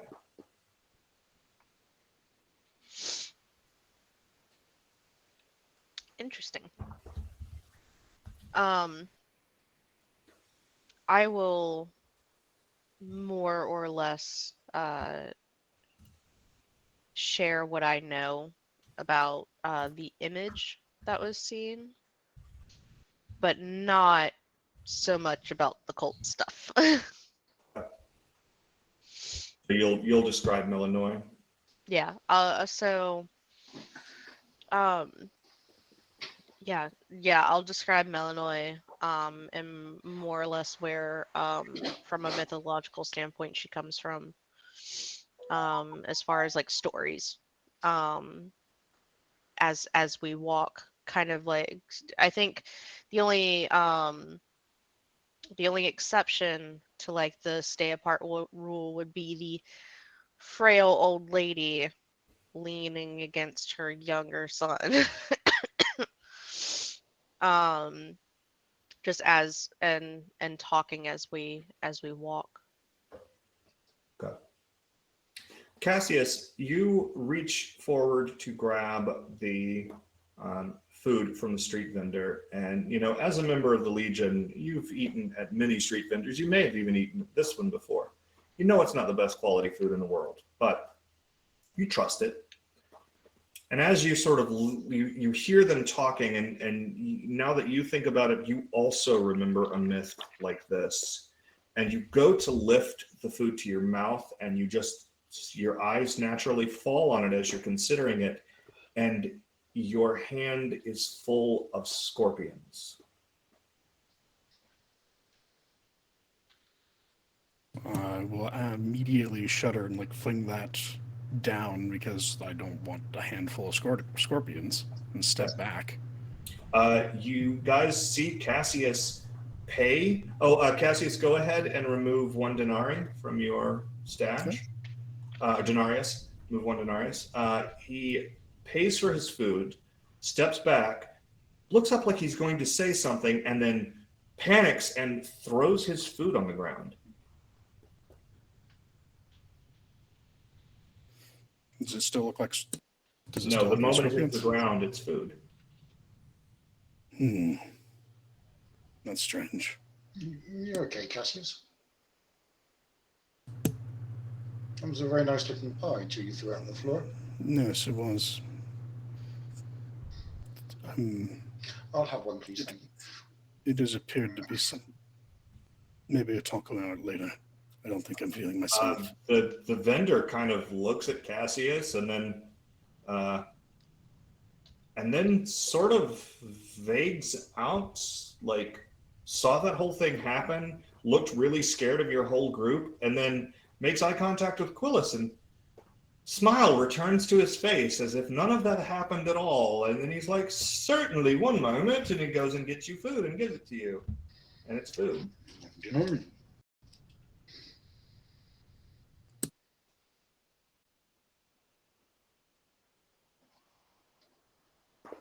So I think what we're going to do, Izzy, are we able to go ahead? I'd like to take a 10-minute break now. All right, so we're going to take a 10-minute break. As you guys are standing in the street, something is happening to your perception, and you're considering where you're headed. You know that you're headed to the Temple of Vesta, but there may be something going on. Go refill your drinks, use the bathroom, what have you, and I will see you guys back at 10:50.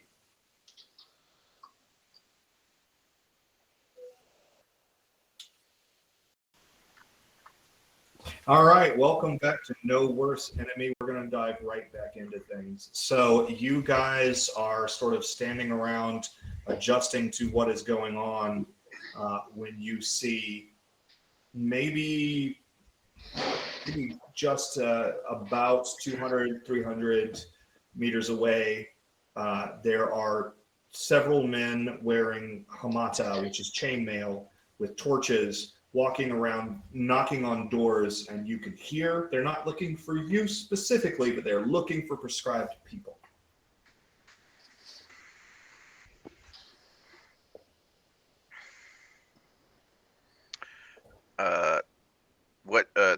Well, prescribed people as in? Anybody whose name is on that list, they're going to kill them in the street if they find them. Well, I am going to... I'm going to come up and actually walk up to them and try to send them in a different direction. Because I'm Glimmer guys, so I will say in my best old man voice, are they Quinturians? Are they just guards? They're just Legios. They're just legionnaires. Pardon me, Legios. I overheard that you're looking for those that were listed earlier today. Yeah? Do you know any of them? I believe I saw that Sempronius fellow head that direction. I passed him perhaps a few minutes back, walking up the street. I wasn't aware that things were like this, but I overheard, and I kind of point down the absolute opposite direction where we're going, like where we came from. So go ahead and make a roll using your charisma and wit, since you're sort of just do Manipulation, yeah. And then let's you may upgrade it if you have. Negotiation. Yeah, I'll allow negotiation.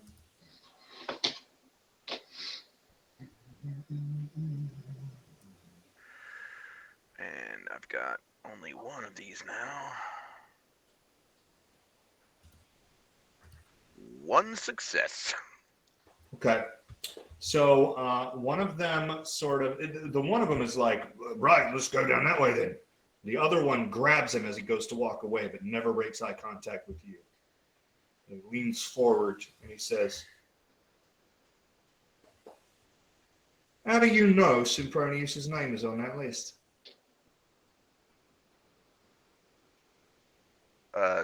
It was. I can read. Can I not? You've been down to the forum tonight, have you? Who hasn't been down to the forum? The whole city's talking about it. You look familiar. Why do you look familiar to me? I live here. Do you?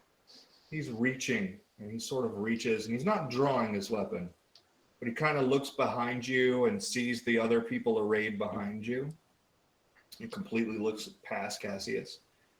But he sees Cullis, and he arches an eyebrow, and he leans back, and he says, yeah, right, go on about your way. We'll go down there, you said, right? Down there? That's where they went? That they were, and I'd give him the name of the last street I saw them on. Or, a street or area near the statue of whatever. Sure. We'll go down there. We'll find him. Thanks for your help. I would like to see if I believe him. Please roll that. All right, so that's going to be an intuition and empathy, I guess, here. Mm-hmm. And I am... And you have a specialization. I do. I got a 0 on he this. Seems to be telling the truth. He seems like he's mobilizing. He's pointing people down that road. Oh, shit, I'm a perfectionist, James. Oh, no. And this is my specialty. Yeah. Oh no. That means... So he looks like he's about to go, but you sort of stop him. And you're like, hang on a second. And he looks at you, and he's like, what? And you roll again. Okay. That's a 1. 1 success. I'm going to spend some seconds here to do some re-rolling. Okay, because he's going to fucking stab you if you touch him again.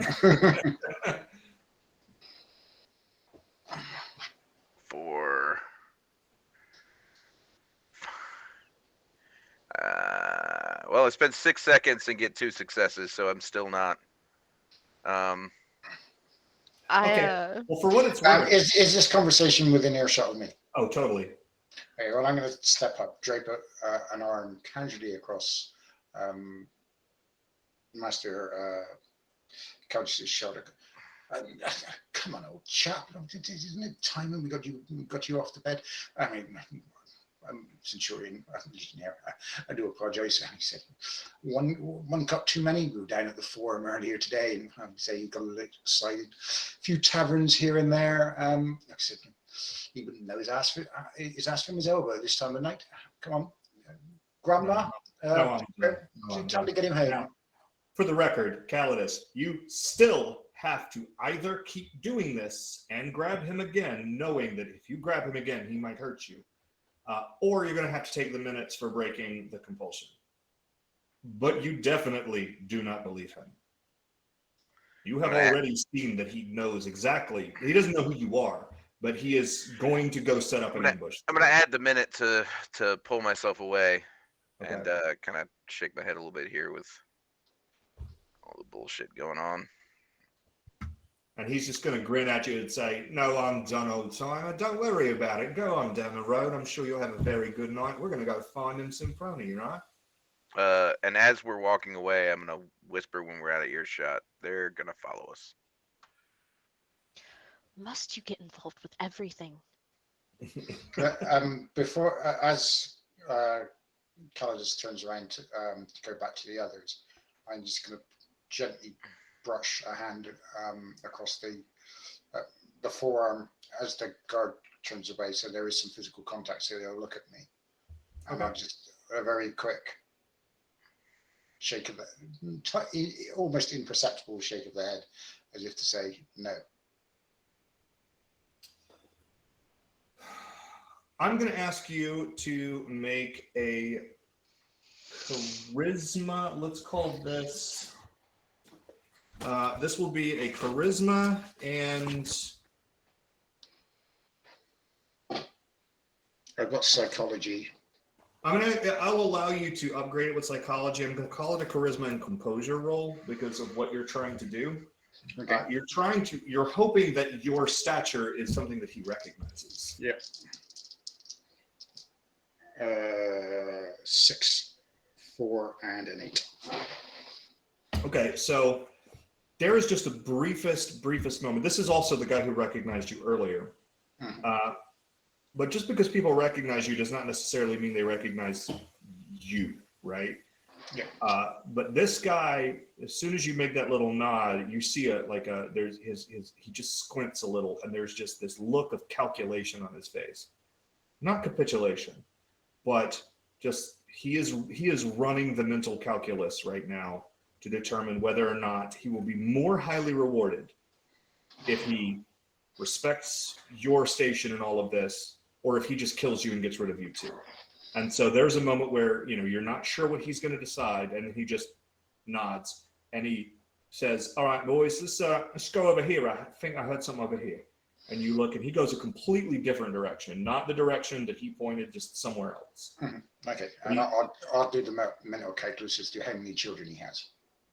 Yeah, right. I mean, that's sort of where she's at. Like, maybe I can kill this guy and he can't get away, but maybe he slips away and one of my kids gets killed. So he seems to be willing to comply.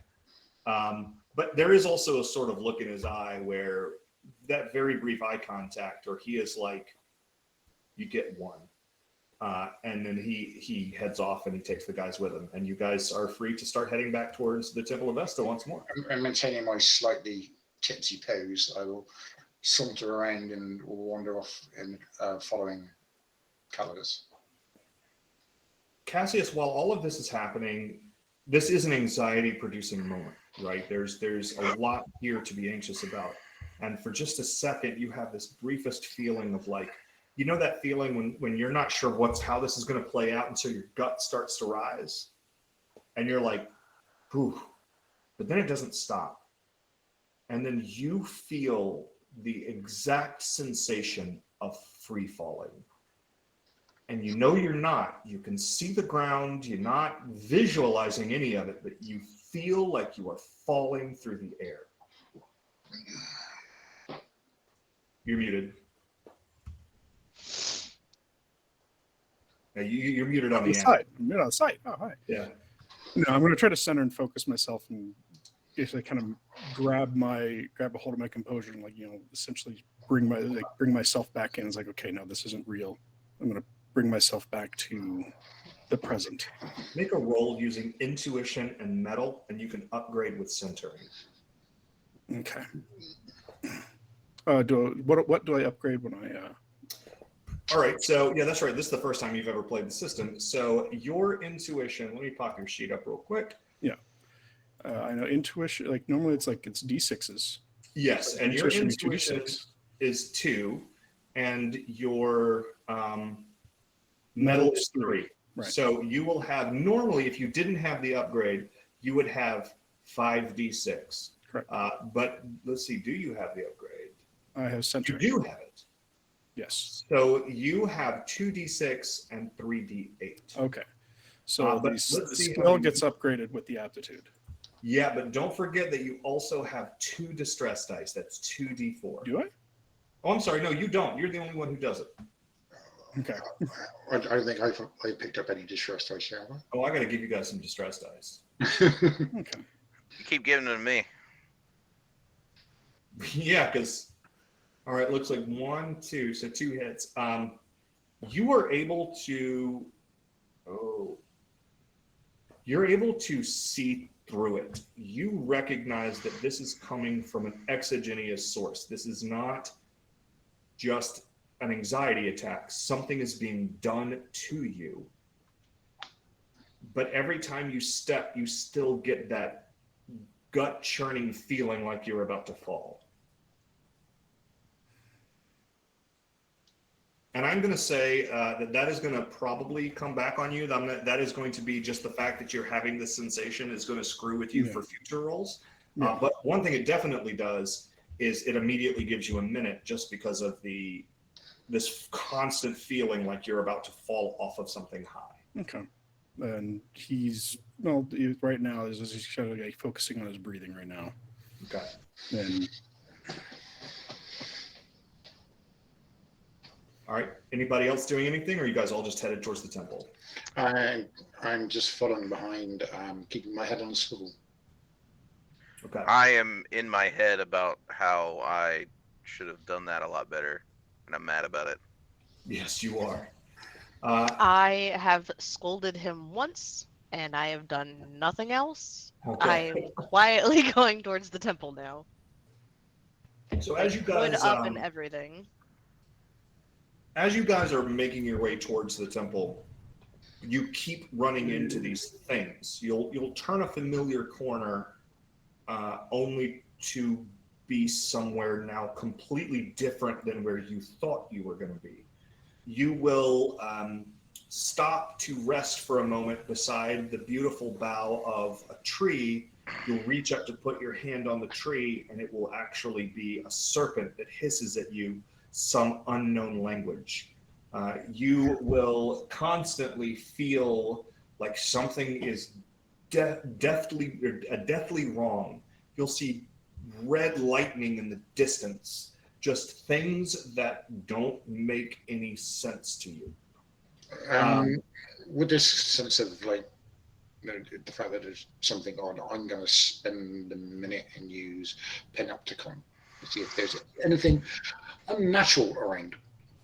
That is, let me consult the handy dandy Rulebook. hardback book that will be available on print on demand on Drive-Thru RPG probably tomorrow, or at the very least sometime this week. Let me just consult it. What a nice looking book. It's a nice looking book, isn't it? I sure do think that whoever made this 222-page, high quality, glossy, premium color book did a great job. Wow, I gotta get me one of those. Wow, I gotta get me one of those. Me too. Let's see here. Okay. So what I want you to do then is I want you to immediately make an intuition and vigilance check that you can upgrade with investigation. Intuition and vigilance. And you may also upgrade your attribute dice. So your entire pool is D8s. Oh, that's a lot of them.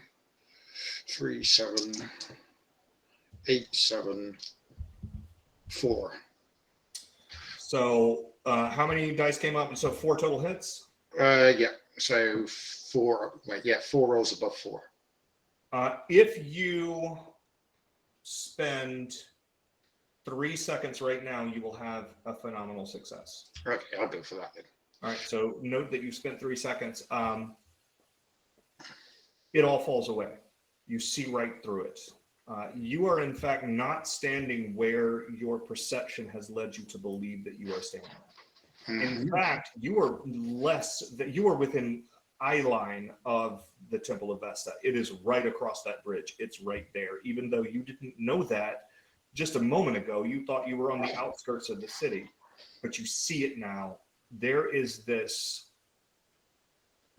haze, this mist that has begun to churn and surround all of the members of your group, and you see in their eyes that they're still trapped behind this, not really illusion, but whatever this mist is doing to them. And in that depths, in that mist, you see first the beating of ravens' wings as all of these birds take flight the moment they realize that you've noticed them. And as they fly away and that mist starts to clear from you, you see her. And she is just standing in the distance. Her expression is one of interest. She is just watching what you guys are doing. Likewise, I would just, being aerodynamic, I'm not going to get overly excited about it. I will return the look, and I'm not going to say anything. I'm quite happy to let this play out. Okay. She sort of looks at you and waits to see what you're going to do, and when you don't do anything, there's a look of curiosity, of interest in her eyes. But I will be keeping an eye on her as we move on to see if she moves with us, as well as her little raven friends. And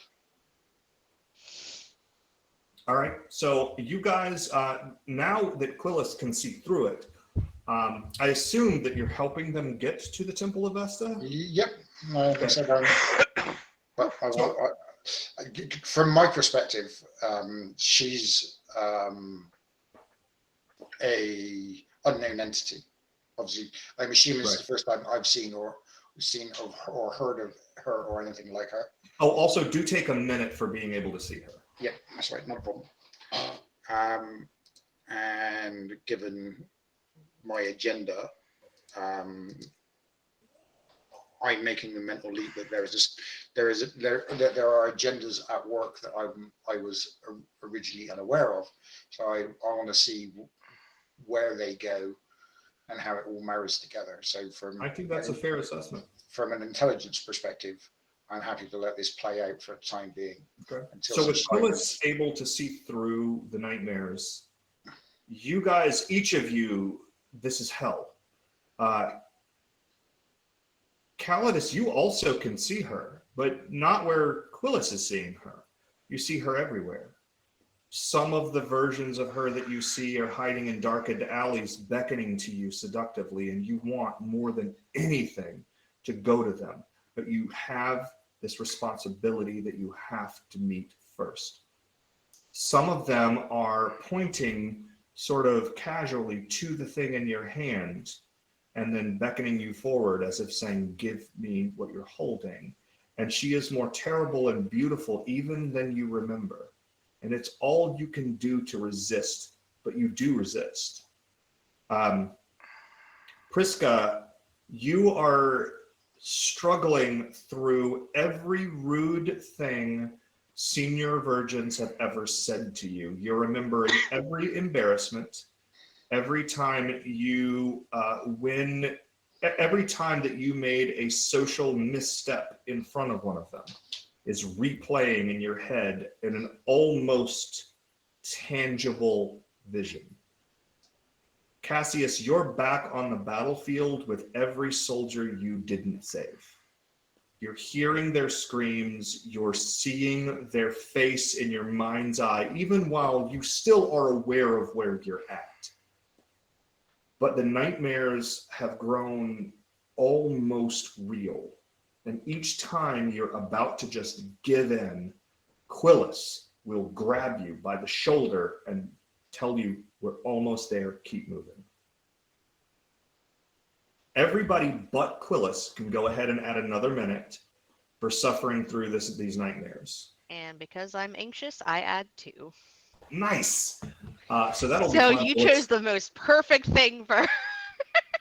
So there is this final moment where Calidus, she's right in front of you, and she is the most terrifying and the most beautiful thing you've ever seen. And she reaches for the plates, and you almost hand them to her. Cassius, there is this moment where one of your legionnaires is dying on the battlefield, and he reaches up and he grabs you around the collars, and he says, there is no right that you have to live if I should die. And you think to yourself that he is right. Prisca, you know now, without any doubt, that you left the house, but your mother did not. Sympria Major is back at home and they are doing God knows what to her. And for a moment, you turn on your heels and you are about to run back to that house. Damn, what may happen to you. And then you're standing right outside the Temple of Vesta. And Quillis is clearly frustrated, but he has gotten you here. And there is a Vestal Virgin who is just staring at you all like, what the fuck is this? And you recognize her, Prisca. Yes. What would her name be? Her name is Quilia. Oh, thank God, Quilia.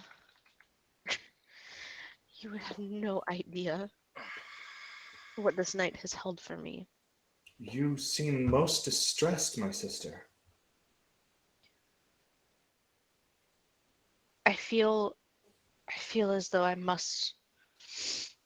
Do we know who's on duty to attend the fire this evening? I don't know personally. I'm sure the guard has changed since the last time I was inside, but she'll name 3 sisters and she'll say, I think that those may be the sisters that are in charge of the Eternal Flame this evening. Okay. Could you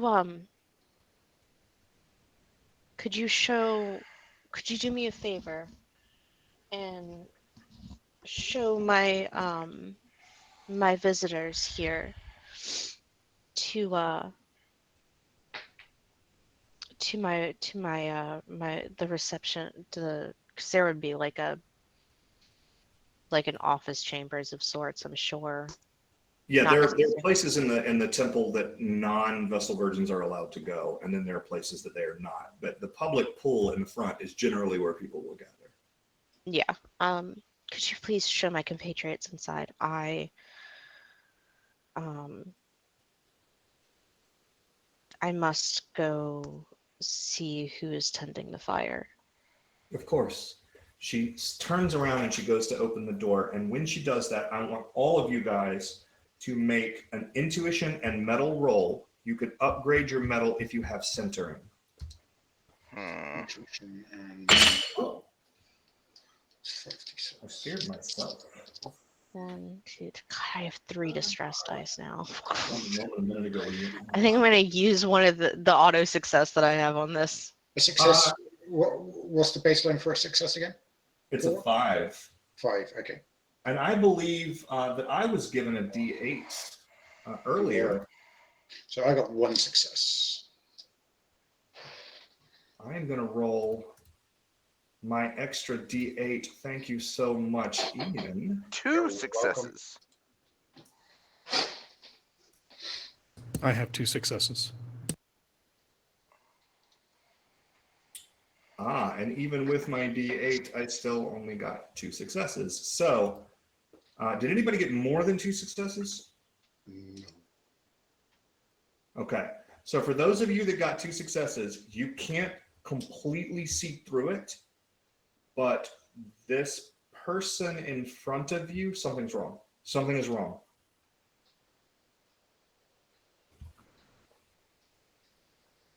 Wait, could you repeat that? I'm sorry. There's something wrong with her. This person, did you get 2 successes? I did. You don't know her. You thought that you knew her, but as she turns around, you realize you'd actually have never seen her face before. Quilla, Yes. when did you come into the service? About 3 years ago. I see.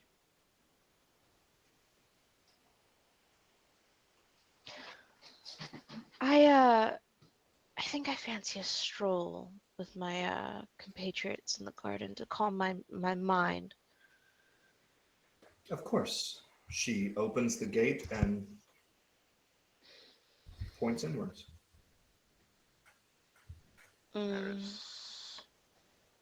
Whenever she's out of earshot, I'll bring up that something ain't right with her. Okay, so you guys step into the temple. It's important to note, again, that the temple is sacrosanct. No Roman would ever desecrate the temple of the Vestal Virgin. The eternal flame is meant to represent Rome herself and must always be tended, for if that flame ever goes out, then Rome herself has been extinguished. As you step into the temple, you step into a large area that is open to the sky. There's a wall around it. There are pillars supporting a small semi-roof, and then there is an impluvium, which is a sort of downward-facing roof that goes into a big open area, and then rain will come down the impluvium and fall into the pool. And they're normally, you've all seen the pool of the Vestal Virgins. It's a pretty common place to go. It's a holy place, and it is always perfectly clear. And the virgins themselves have their own pool. They don't normally get in this, but they will constantly walk around and talk to people. Part of what they do is a very social thing. But now that pool is not clear. That pool is wine red. And as you approach it, one of you has coppery scent of blood as your trauma trigger, and I don't remember which one. It was me. Take a minute, because you 100% smell blood. And as you're sort of dealing with, oh my God, that's the smell of blood, the door behind you slams shut with a big, thick iron and oak slam. And in this darkness, as your eyes begin to adjust, you see the bodies. You see parts of them. There are severed limbs floating in the pool. There are dead virgins everywhere. The temple of the Vestal Virgins has been defiled, and the Vestal Virgins have been killed. And you are standing in the room dealing with this new reality. And you hear from behind you a voice that is both soothing and terrible. Also, all of you take a minute for the amount of carnage that you're seeing.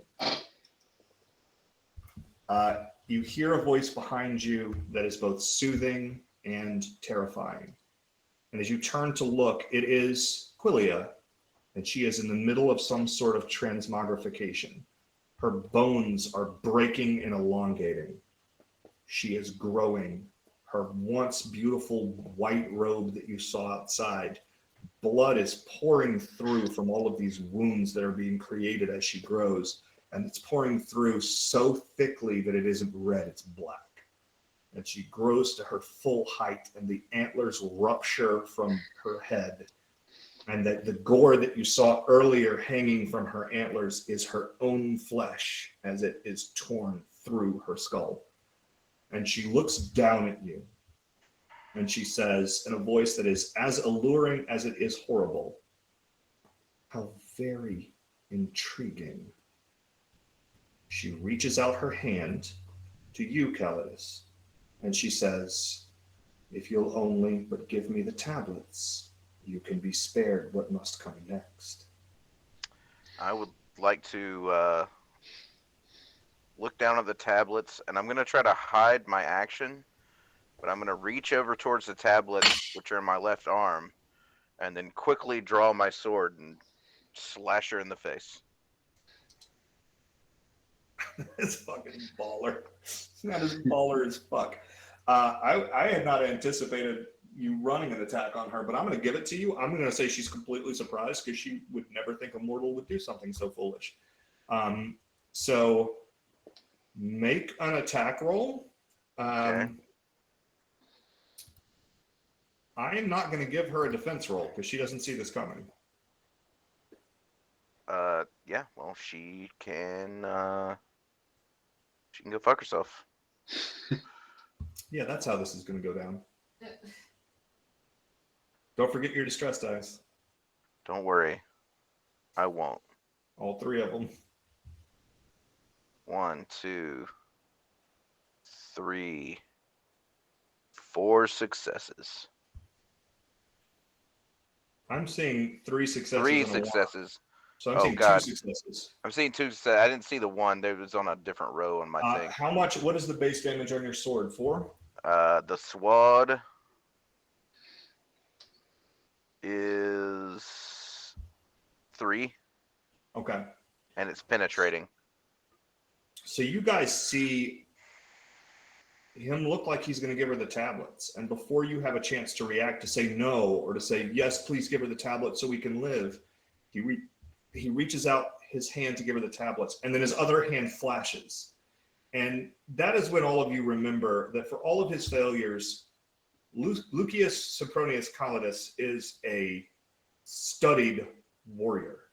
He is he was at one point a very high-ranking equestrian in the Legion. And he slashes her directly across her face. And she looks at you with this look of utter shock and hurt. And you feel in your heart what it feels like to betray someone who loved you. And she stumbles forward a bit and she says, Lucius, and the top of her head slides off and falls to the floor in front of you. And her body explodes into a shower of beetles. Everybody, does anybody have bugs or any kind of bugs as a trauma trigger? The vermin thing, yeah. No. Okay, you're all just coated in these 3-inch long scarabs that cover your entire bodies. Is anybody reacting to that? Yeah. I am brushing them off and trying to back away from them. Okay, so as you guys are all batting these bugs off, everybody can go ahead and roll initiative. Which is your Cassius's response is like he's trying to shake it off. Like the fire. initiative is your what again? Your initiative is going to be your coordination and reaction. And you can upgrade it if you have any weapon skill that you're going to use, or if you It's not coordination plus reaction, it's intuition and vigilance. You are right. This sheet is wrong. Coordination, reaction is dodge. Yeah. Yep, sorry. It's all good. Intuition, vigilance. Let me roll theirs. Does anyone not have a D8 on this? Me. I Oh no, they're 2d8. So yeah, initiatives up there. So You have a D8. 2d8. What gives D8s again? If you have weaponry, hand-to-hand, or marksmanship, or tactics, I have isn't none that of those. then you I now. have none of those. Well, I'm going to, Cassius, I'm giving you a tactical advantage, so you gain D8s on this. You may upgrade your skill dice to D8s for this, Cassius. Is this affected at all by distress dice? Yes, everything is affected by distress dice. You still have to roll those. And how many distress dice do I roll? How many minutes do you have? I have 4 minutes, I believe. It's 2 distress dice. Okay.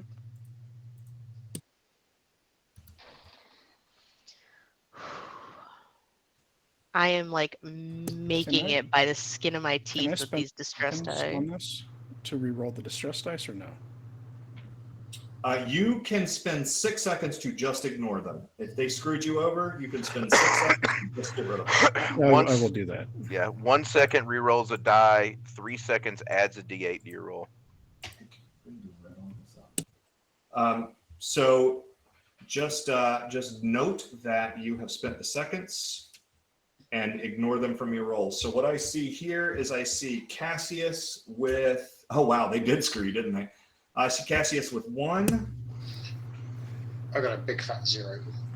Okay. I see, so Quintillius with 0. I see Sempronius Priscus with 1. And I see Calidus with 1. So almost everybody rolled 1. So I'm going to ask Calidus, Prisca, and Cassius, what are your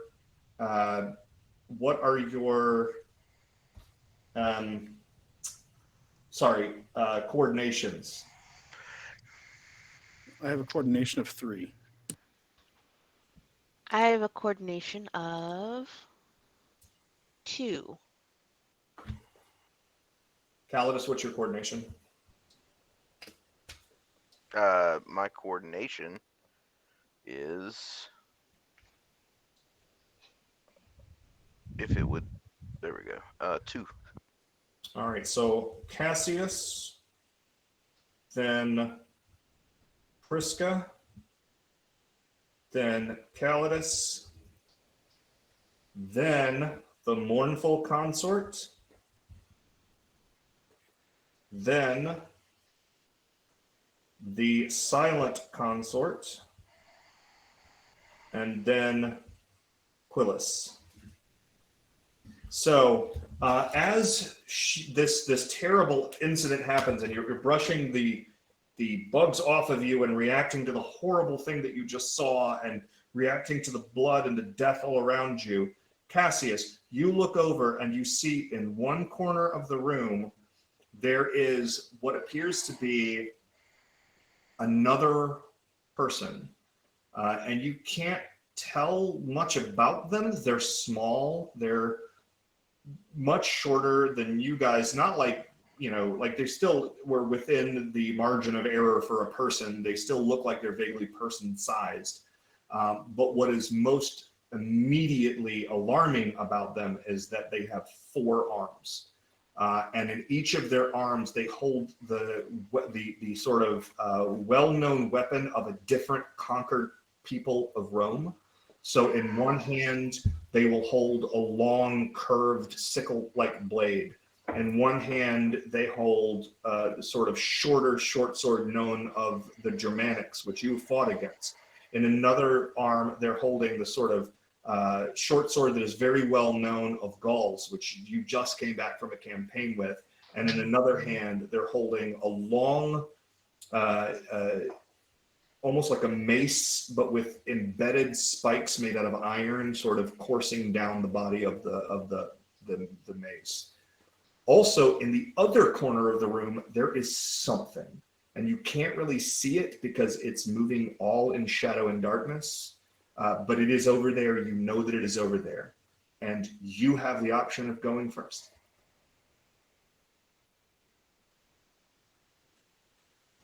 Okay. I'm looking at Calidus, and I'm remembering what Sempria Major had said to Sempria Minor. And is there a way I can grab the tablets and just run to the fire? You can try to grab them, but I feel that it is likely that Calidus will try to stop you. Okay. You've also not seen the tablets. You have no clue I'm holding the tablets. Okay, I had fair them enough. wrapped up before anyone got down there. I'm going to administratively say they can see that you are carrying something. Absolutely. Yeah. But the group, only I would know that it's important. Mm-hmm. Well, I thought it was on your heels, like when you were talking to your mom.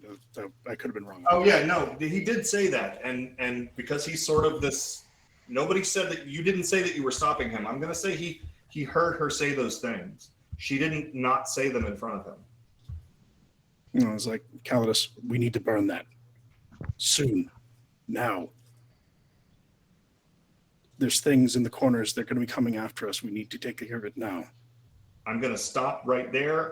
And are you still trying to grab it, or are you waiting for him to respond? I'm waiting for him to respond at this point. Okay. So that was yours. Prisca, what are you doing? Out of sheer curiosity, I'm gonna shadow pierce. Okay. I'm not going to make you roll for it because I want you to see her. You immediately see the mournful consort, who is the 4-armed entity that is striding this way with different weapons. You also see the other corner coming at you, also sort of in these weird jumps and starts, and appearing here, but then for a second appearing back where they were. There is another entity, and this thing is a woman who is clearly very badly injured. She has been beaten, she has been harmed, and she is crying. And she is crying this stream of blood. but there is something about her eyes and the way that she moves, and you see that her hands, as she sort of is what's causing those streams of blood, she's not crying tears, she's raking her face, and her hands are about down to here, just exposed bone. And it's just claws. She's clawing her own face as if she's crying. She's not crying. She's tearing her own skin off. And she's coming to you. Oh, also, if you have Shadow Pierce up, you can see into the room where the Eternal Flame is supposed to be, and there is no light coming from that room. Can I do one other thing while I was trying to appeal to Calidus to try to get this taken care of? Can I spend a minute to soothe him? Yes, I will allow that. Yeah, absolutely. Okay. So, Calidus, make a solace roll.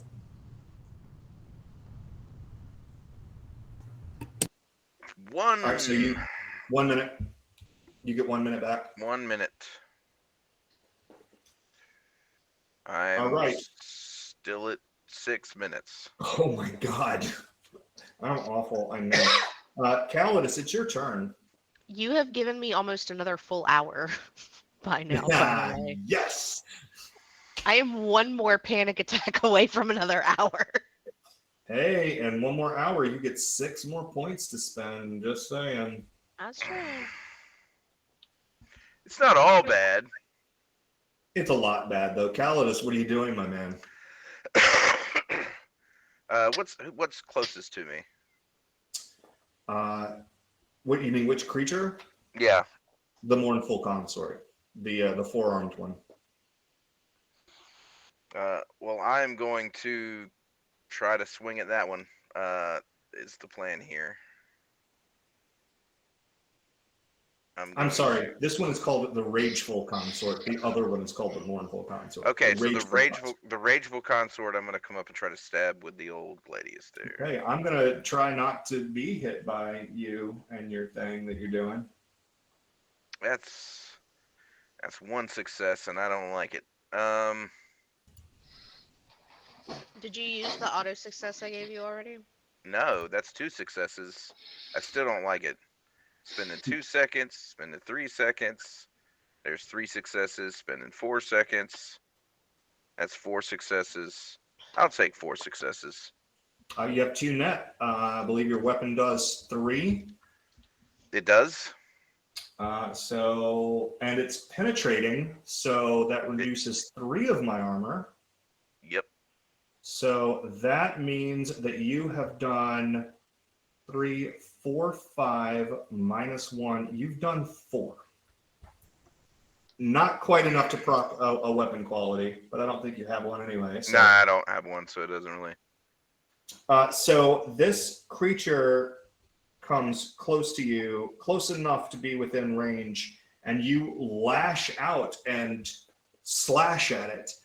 And whereas Melanoi, or whatever that thing was, did this whole act about getting hit, this thing really did get hit. It clearly recoils in pain and screams in rage when you hit it. And it is now the mournful consort's turn. She is going to try to reach out and place her hand on... She is going to try to reach out and place her hand on you, Calidus, because you seem to be a threat right now. So I'm going to have her roll an attack roll against you. So you can roll your defense roll. Okay.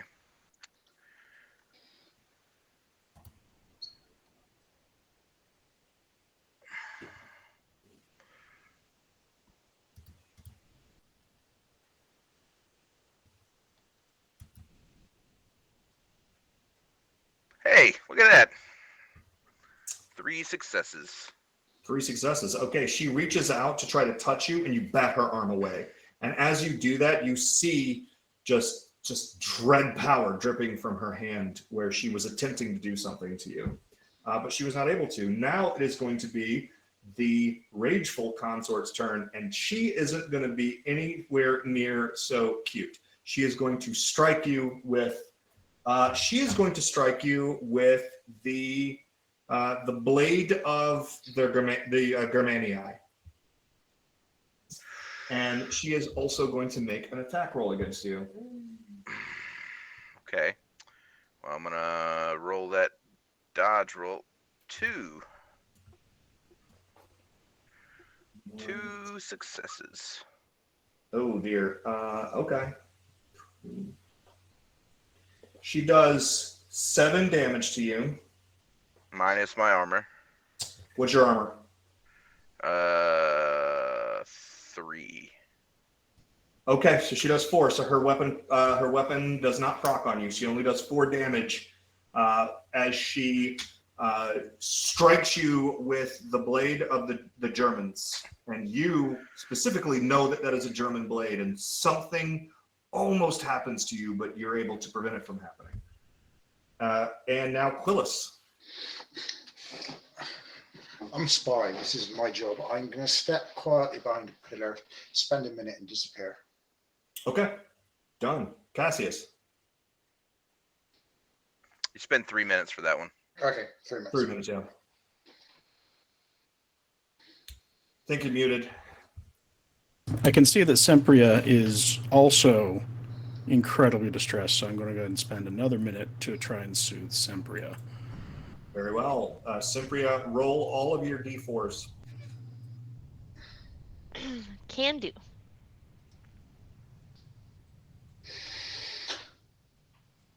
Sempria, you may remove 2 minutes from your clock. A. And what are you doing now, Prisca? Sempria Prisca. Oh God. I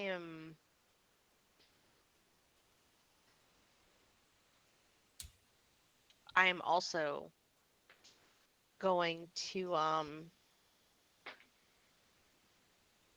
where's the thing? Sorry, I'm looking for the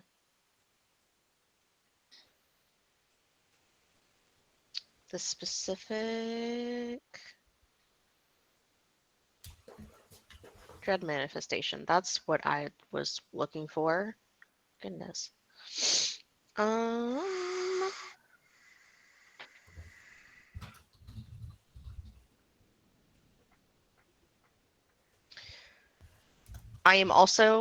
gonna use ethereal effect. I'm also going to disappear. All right, so you fade out of their vision. And Calidus. Oh, I'm sorry, go ahead.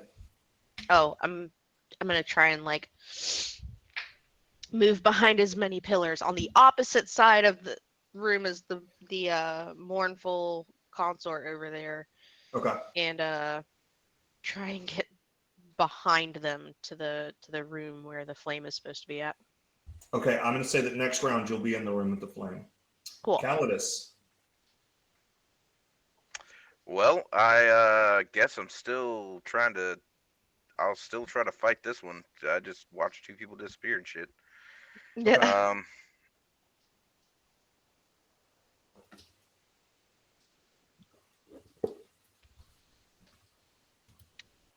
2 successes is not great, but it is definitely a roll. It's a roll. It's a roll. Dice were rolled. So you have 0 net, but if you'll recall, which I know that you recall it because you helped design it, you still get to apply your weapon's base damage. But Which is a 3. Which is a 3, and it's penetrating, so it ignores 3 points of her armor, which means she still takes 2 points of damage. Haha, take it.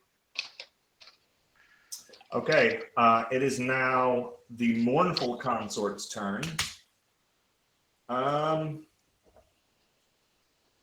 She's just going to try to touch you again. You know what? No, she's not. That didn't work the last time, and she's going to need to weaken people before she can do her thing. So why don't we do this?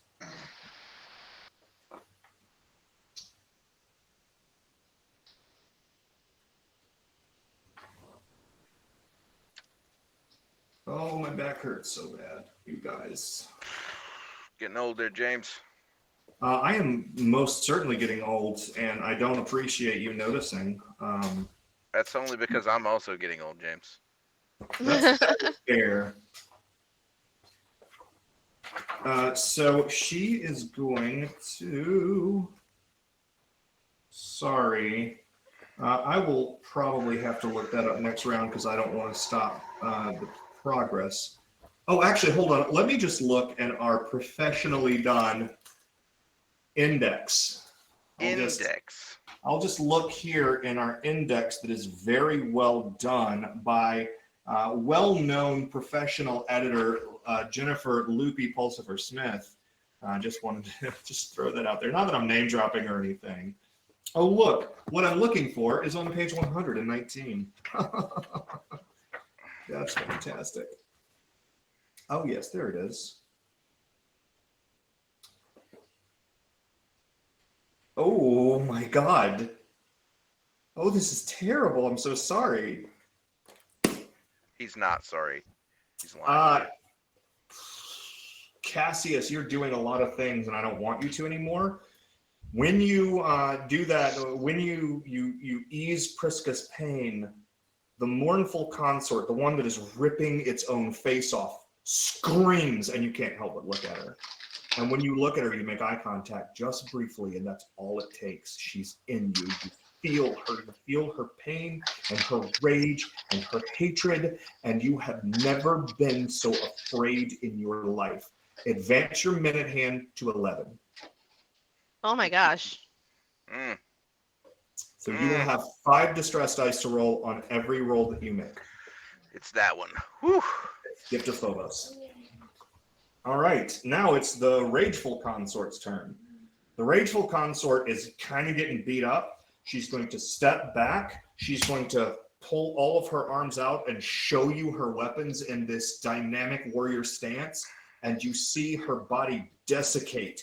Her body begin to crumble inwards. She doesn't fall, but her body takes on the aspect of a corpse. And then she steps forward again, and like bits of decaying flesh fall off of her. She has used Gravehide. Quillis. I'm just watching. Okay.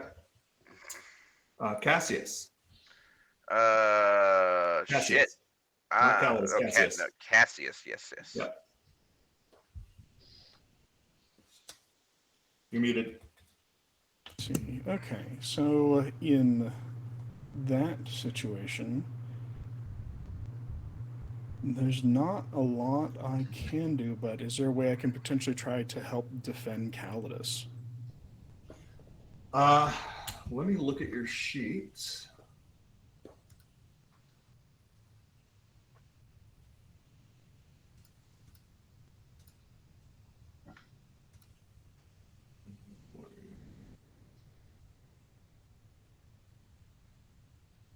What? Oh, right, because you took. I mean,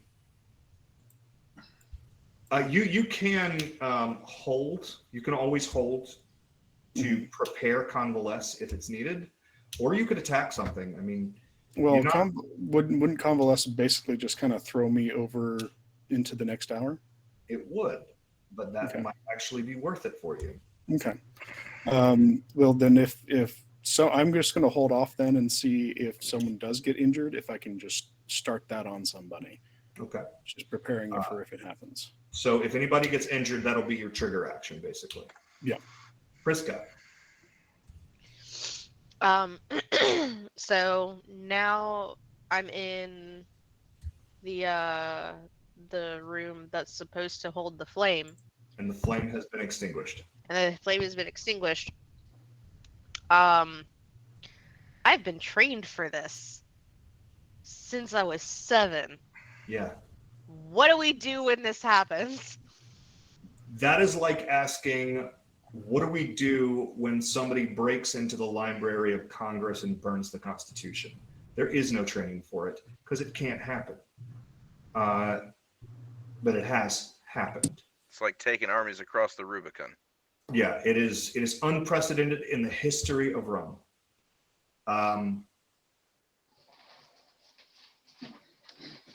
you don't really know what you're supposed to do here, but you know that the desecration has already happened, but you have to get these things out. But I am going to ask you, because you're sort of in this moment of not knowing what to do, to make a roll using your acumen and wit that you can upgrade with occult.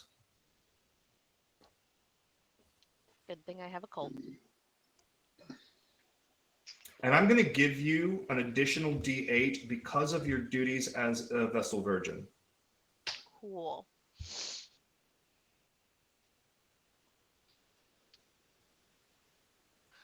All right. And then all 4 of my distress. Wow. Wait, 1, 2, 3, 4, 5. 5 of all Right. 5 of my distress die. I thought I knocked 2 off of you. Did you gain more? I made myself Oh, right. disappear. You made yourself disappear. All right. Yeah. Yeah, that disappearing shit will do it to you every time. Mm-hmm. I almost I'll be honest, I almost, because I was already so close to an hour and I knew I was gonna just make myself disappear, I was really tempted to just be like, no, I'm not able to be comforted right now. But Yeah. drama. All right, we're gonna roll. You know what though? Yeah, you might want to spend them 6 seconds. Yeah, you bet your butt I am. 1, 2, Okay. 3, 4, 5, 6. Hey, that gives me a whole nother minute. That puts me at another Yay. hour. All right. Well, in that case, the good news is that your minute hand returns to 1. And you have Yup. 6 points to spend however you'd like on your sheet. As you're doing that, as we give you that time to spend the 6 points on your sheet, you know what he's carrying. It just dawns on you. It's heavy, you could tell. You were told not to touch it. So it must be something, it must be ferrous metal. And it's shaped like a book. It's Vocis Magicae. It is the Vocis Magicae of your family. There are words inscribed on those tablets that, if spoken, do something. Probably some kind of protective magic. So I'm going to let you sit with that understanding as you spend what's on your sheet. And Calidus.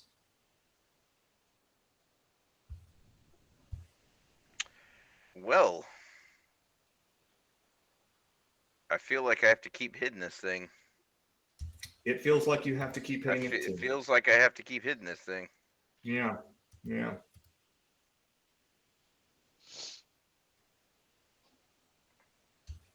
Two successes. It also hits 2. You ignore 3 of its armor. It has... hold on. I got to figure out real quick if Grave Hide allows you to go above 6 or not. Because I don't remember. I only wrote the book, guys. I can't remember everything. God, I don't remember that one either. As I so often say, once it's on the page, it's somebody else's problem. Not It's somebody else's problem.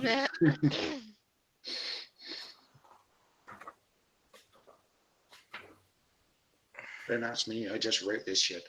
Right. And I wrote it so many times that even if I did remember, I'd probably remember the wrong one. Cannot increase your above the normal maximum of 6. So you reduce them down to 3, which means that you do no damage. No problem. Gross. And it is now the mournful consort's turn. She is going to turn towards Cassius and press her advantage. She is going to try to rip you apart, Cassius. So you may roll your defense, which is going to be your coordination plus reaction, which you may upgrade with hand-to-hand or weaponry or any combat skill.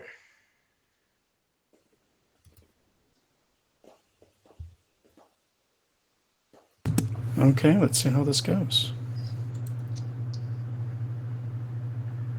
I have 1 success. She also has 1 success, which allows her to apply her base damage, which is 4. She does 4 damage to you. Okay. When she Ow. does that, unfortunate. Oh no, I'm sorry. She did 4, not 5.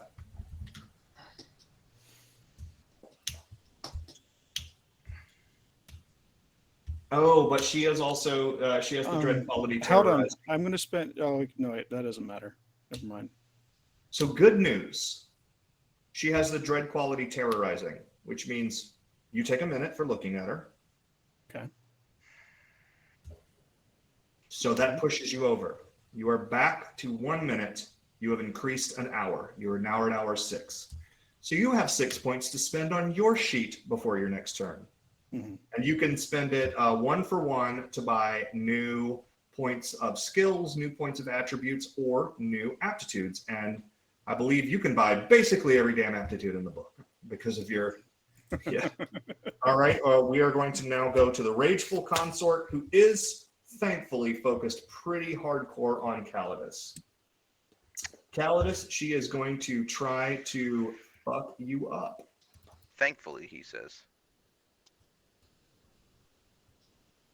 I mean, I appreciate her, obviously. She appreciates you. She's about to show you how much she appreciates you. I hear that all the time.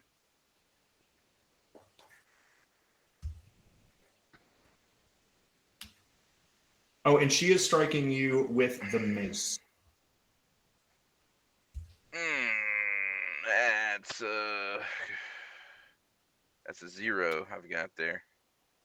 Okay, so even with your armor, you take 6 damage.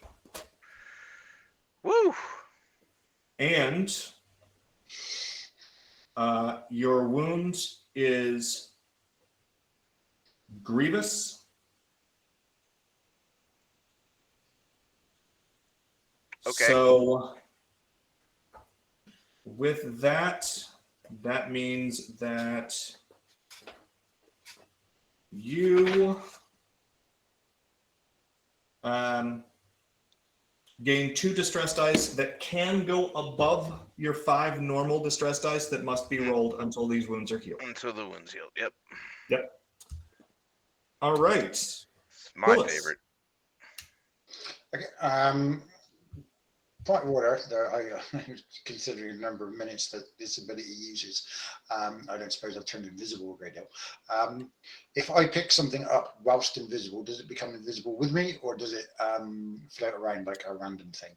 It becomes invisible with you. However, so you are invisible, but it's invisible kind of like the Predator is invisible. So if you interact with something, there's a moment where you're probably going to be vulnerable. All right, that's fine. I will just calmly watch. I know what I know what I have in mind, but I have gathered what you have in mind. Cassius.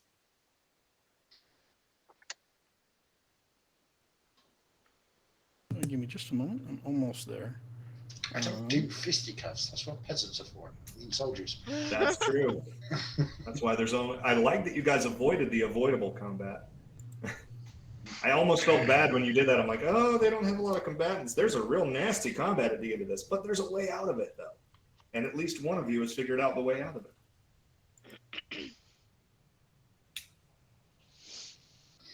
And that's Calidus. The way out is killing them. I mean, that seemed obvious to me. It's time for the murder. There's always time for murder. Goddamn murder her days. I got to assign 1 more point. I'm just trying to figure out where I want to put it. Okay.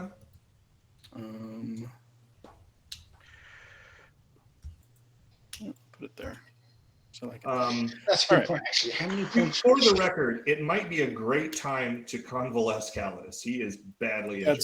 that's what I was going to do actually. Oh, Right on. Die. He So- started it. Oh yeah, I'm looking all fucked up. So for 3 minutes, Calidus. Hold on, I think it's. I have the book open, so I'm going to it right now. But what I recall happens. 2 health every 10 seconds. So every combat round, he gains 2 healths back. Or he doesn't have any wounds, so it's just 2. So immediately when this happens, Calidus, you get 2 health back Oh, as your sure. wounds knit. Like I reach over and touch you, and your wounds begin to knit in front before your eyes. I'm sorry, this is going to be rather gruesome. I like that he laughed when he said that. Prisca. Crud. So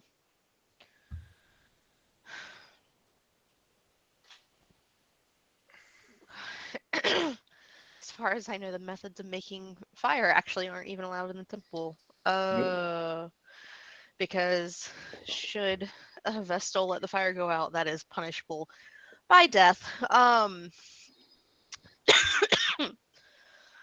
I fear they've already suffered that one. Nah, really? Frick. Don't worry, we're all blaming Calidus.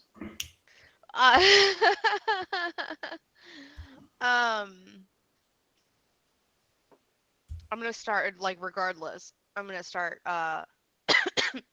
so because I know how to make a fire. I'm sure from kitchen duty. I'm going to I'm gonna start throwing wood on where the flame should be. Okay, I want to clarify something because it may have been me not being clear. To enact the magic on the Vocis Magicae, they have to be spoken aloud. The words that is on the tablet. Yeah. Okay. No, that was clear. Okay. I'm right, more so I'm spending. Yeah, I'm spending this turn I've already gotten the gist of what I need. I'm just going to make sure that there is in fact something. Just okay. something. All right, Calidus. Okay. Third verse, same as the worst. I'm now rolling a lot of distress dice. I have still. Hey, what do you know? I still got 3 successes. Are you attacking the rageful consort or the mournful consort? Same one I've been hitting. The Okay. rageful one's the one I've been hitting. So 6. You did. Ow, my back sucks. Sorry. So there's 6 there. You did 5. All right. You just can't penetrate this. I mean, you hit her and stuff falls off of her body, but she doesn't even seem to notice. And now it's the mournful consort. She is going to once again attack Cassius. Okay. She is just trying to touch you, not trying to hurt you. Or you don't know what she's trying to do. She's trying to touch you. Well, I'm going to try to dodge. And now I have tactics and hand-to-hand.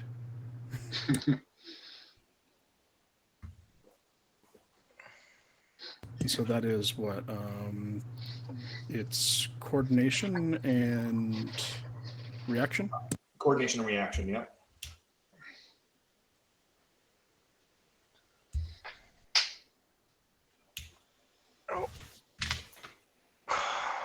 That'll be 3 successes.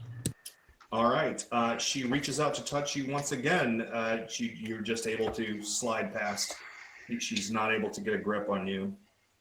And now Rageful Consort is going to try to finish you off, Calidus. Nah. Oh, wait. 1, 2, 3, 4, 5. Probably will. 1, 2, 3, 4, 5. 1, 2, 3. Roll. I have 0 successes. So that's not great. What's your armor again? 3. She does 6 more damage to you and another weapon proc. This Doesn't time matter. I'm dead. Okay, so you fall to 0 health, and you need to make a decision. Okay. Not necessarily. Not necessarily. You're right. Oh, that's right. Yes, you can do that. You can use that active reflexively, so you can use it on him right now. Do you want to avoid a dread intervention? Absolutely. Okay, then I will spend a minute, and you don't have to do that. Sounds good to All me. right, so You don't come unconscious, I don't think. But Lucius Sempronius Calidus is down for the count, but he does not have to make a dread intervention. Quillis. Just the moment I've been waiting for. As Calidus slams to the floor, I will quite quietly and casually walk by and scoop up the bundle Okay, and head towards the room with the flame. very well. You have the tablets. Cassius. well, I guess it's just you and me now, isn't it? At full speed. I am running like a mofo. So Cassius turns towards one of the consorts and squares off. He is. He pulls out his knife. Is he going to attack one of them? He's actually just going to ready himself to try. He's not. He may just try to attack. I'll try to attack. I would recommend he attack the mournful consort because she doesn't have 6 armor. Yeah, he's going to attack the mournful. Okay. And that is, I roll what? Your attack roll is going to be your strength plus toughness and can be upgraded in this case if you have weaponry. I don't have weaponry. But, all right. And I have that many minutes. Actually, you know what? No, I'm not going to attack. I'm also injured. I think I'll spend the 3 minutes instead for convalescence myself. Okay, you convalesce yourself. You gain 2 health, and it's on your turn. Calidus, you're back up. You gain 2 health. Oh, I do? You do, because it happens on his turn. So you just gain 2 health back. Prisca, you see Quillis coming into the room with... I'm invisible. Right. I realized just then that you might not be one of the ones who wants your party to see you. So you don't see anything. What are you doing?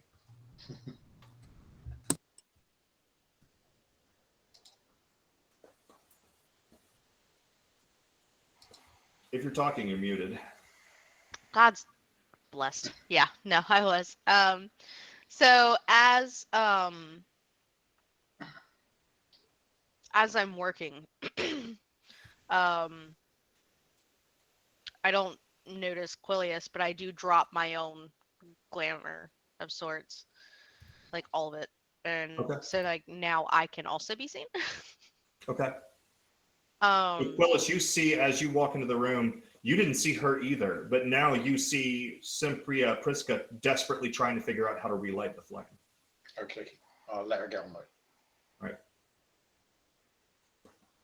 Wait, what? He said he's letting you get on with it. Okay.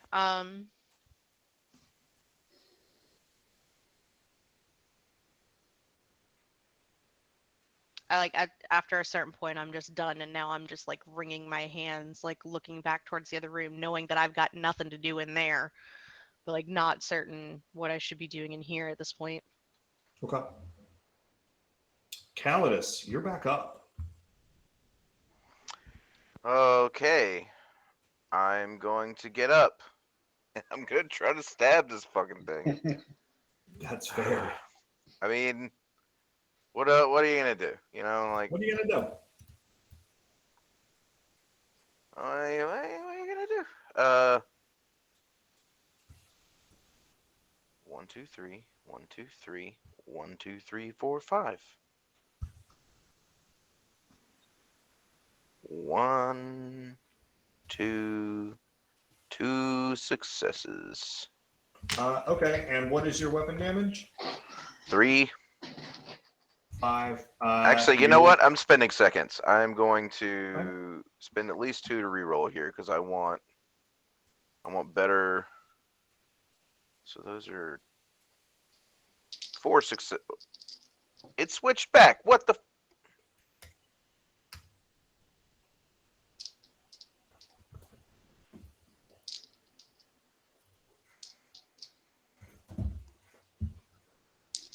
That is now 3 successes. I have spent 6 seconds. That puts me up to 4 seconds. I go up another minute. Okay, and that's a total of 6 damage. Indeed, yes.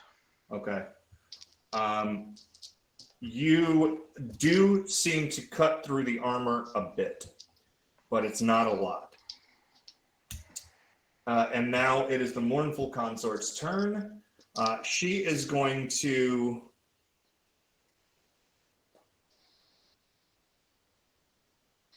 Lucius Cassius, you have been a bit of a problem. She is going to existentially displace you. Oh, okay. That sounds fun. Yeah, it doesn't sound like a big problem, to be honest. It's not a huge problem. I don't know why you guys are so worried about it. It seems fine to me. Nothing. I'm not worried about it. I just think it's rude. Nothing. It's A very good rude. nothing a good therapist can solve. So, Lucius Cassius, for the next 3 combat rounds, you are incorporeal and muffled, which means you cannot interact with the real world and you cannot communicate. You can, however, move completely freely, including moving through solid objects. But you have been existentially displaced. And now the Rageful Consort is going to finish you off again, Calidus. Nah. That's 6 distress dice now. I think. Wait, Not 1, fine. 2, 3, 4, 5, 6. Nope. Just 5 still. 1, 2, 3, 4, 5. 2. She's hitting you with the curved blade of the Persians. I have a -1. Oh no. So in combat, that just adds another success to me, which I'm going to go ahead and chrono stutter. So I'm going to do, with your armor, I'm going to do 10 more damage to you. He literally jumped onto the sword. Yeah. And I would say that that is going to also stagger you, but it's not, because I believe it drops you again. To -6. However, you don't have to make a dread intervention, because you're just gonna get picked up again at the beginning of next round. Close.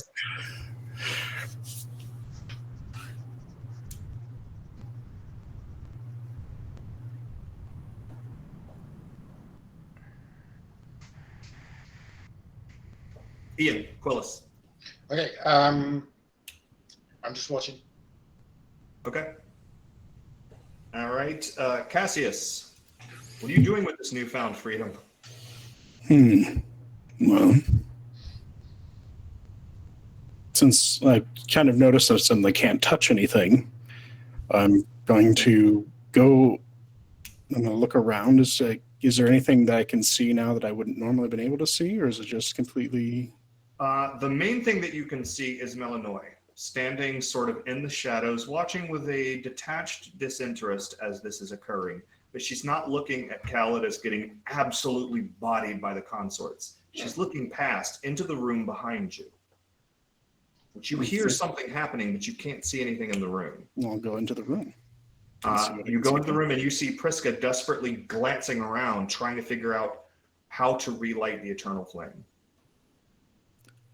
I'm going to go, so then probably from there, I'm going to look and see if there's anything in their supplies, just pass through to see if there's anything I can find that they might have had supply-wise for... I am going to say that you are able to spot, because of this moment where you're not actually afraid of dying, that Quillis earlier specifically stated that he was grabbing his go bag. He's got tinder. He could restart the flame. He just seems to either not be paying attention to it or have forgotten it.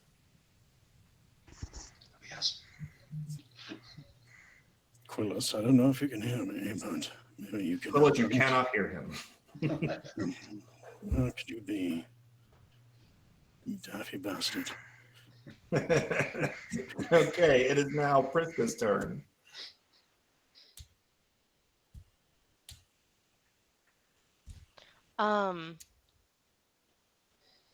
At this point, I'm getting frustrated. And I stamp my foot. I say out loud, I say, God's blessed, I either need those tablets or I need something to light this God's damned fire with. Okay. Calidus, your wounds knit. You stand up. The rageful consort screams in unstoppable frustration. I scream in absolute annoyance at this point. One, I'd two, be three, annoyed four, too. 5. I love that you're both annoyed. Jesus, what a bullshit roll. Let's see, I've got 1 success. I can do some re-rolling here though. So let's re-roll that. Again, that's 2 seconds. There's 2 successes. 3 seconds, 4 seconds for 3 successes, 5 seconds, 6 seconds. That is 4 successes. Right on. You actually pierce her armor again. All right. The mournful consort is suddenly going to realize that she can't see several of the people that she was watching. And she is going to take her turn running into the other room.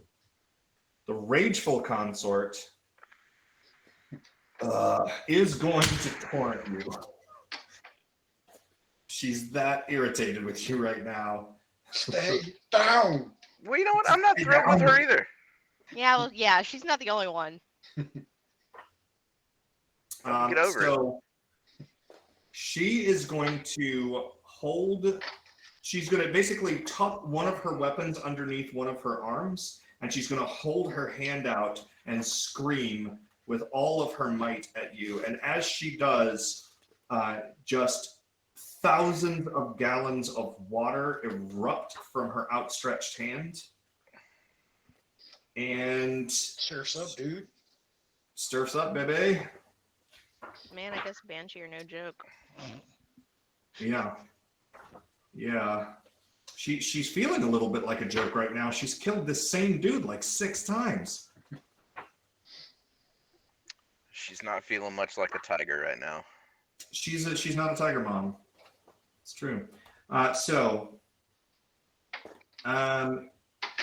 You take 4 damage. Me? And oh my god, and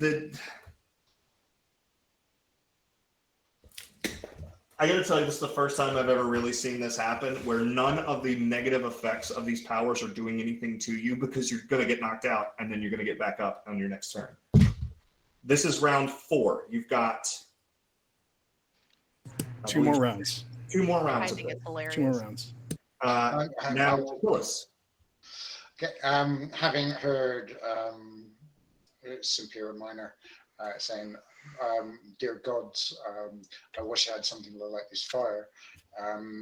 The gods have listened, the gods have answered, as a flint and tinder bounce across the floor and land at her feet.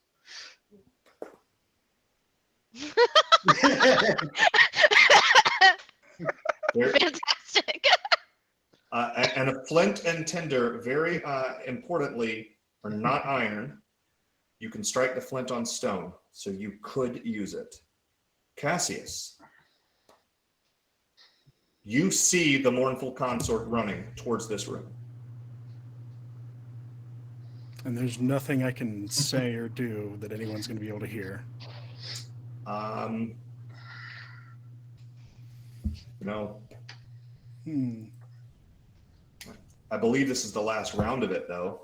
You'll be able to next round. Yeah. I'm going to position myself to try to be behind it when it shows up.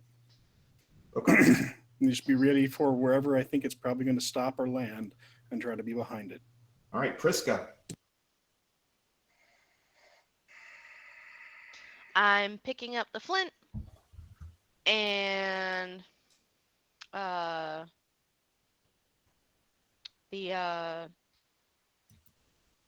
some tinder and striking the flint against the stone to try and get a spark in the tinder. For the sake of time, I'm going to say that you're able to do that. And Quillis, if you want to go ahead now and toss the plate in, I won't require an action. I say you can do that reflexively because you saw what was happening. Yeah, because it's kind of what I've been waiting for. Yep. As soon as the fire lights up, I'm going to position myself next to the flame.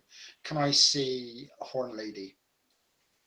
Yes, she is coming into the room. But this is actually a really great moment to sort of enter a narration because it's basically over at this point. Because outside the room, Calidus, the rageful consort, is just angry.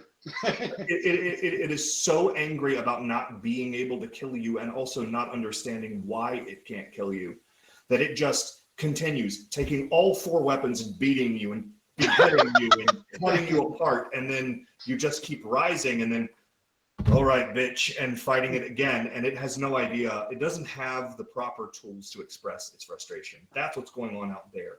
In this room, the mournful consort sprints into the room, sees as these tablets are arcing towards the flame that has been reestablished, and as the flame sparks back into life, the mournful consort shields her eyes and looks away.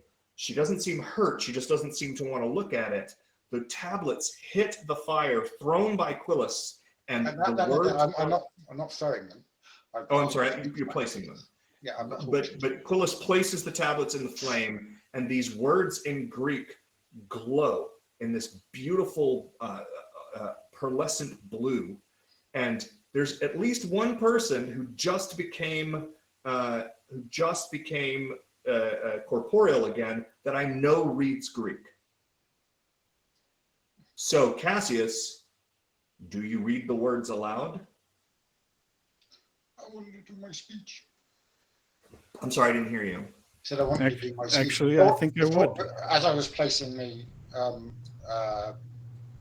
tablets into the fire, I wanted to look in the direction of Horn Lady and say, I don't know who you made a deal with in this world, but they will suffer. I'm a servant of Rome. And Cassius sees the words and reads them aloud. Yes.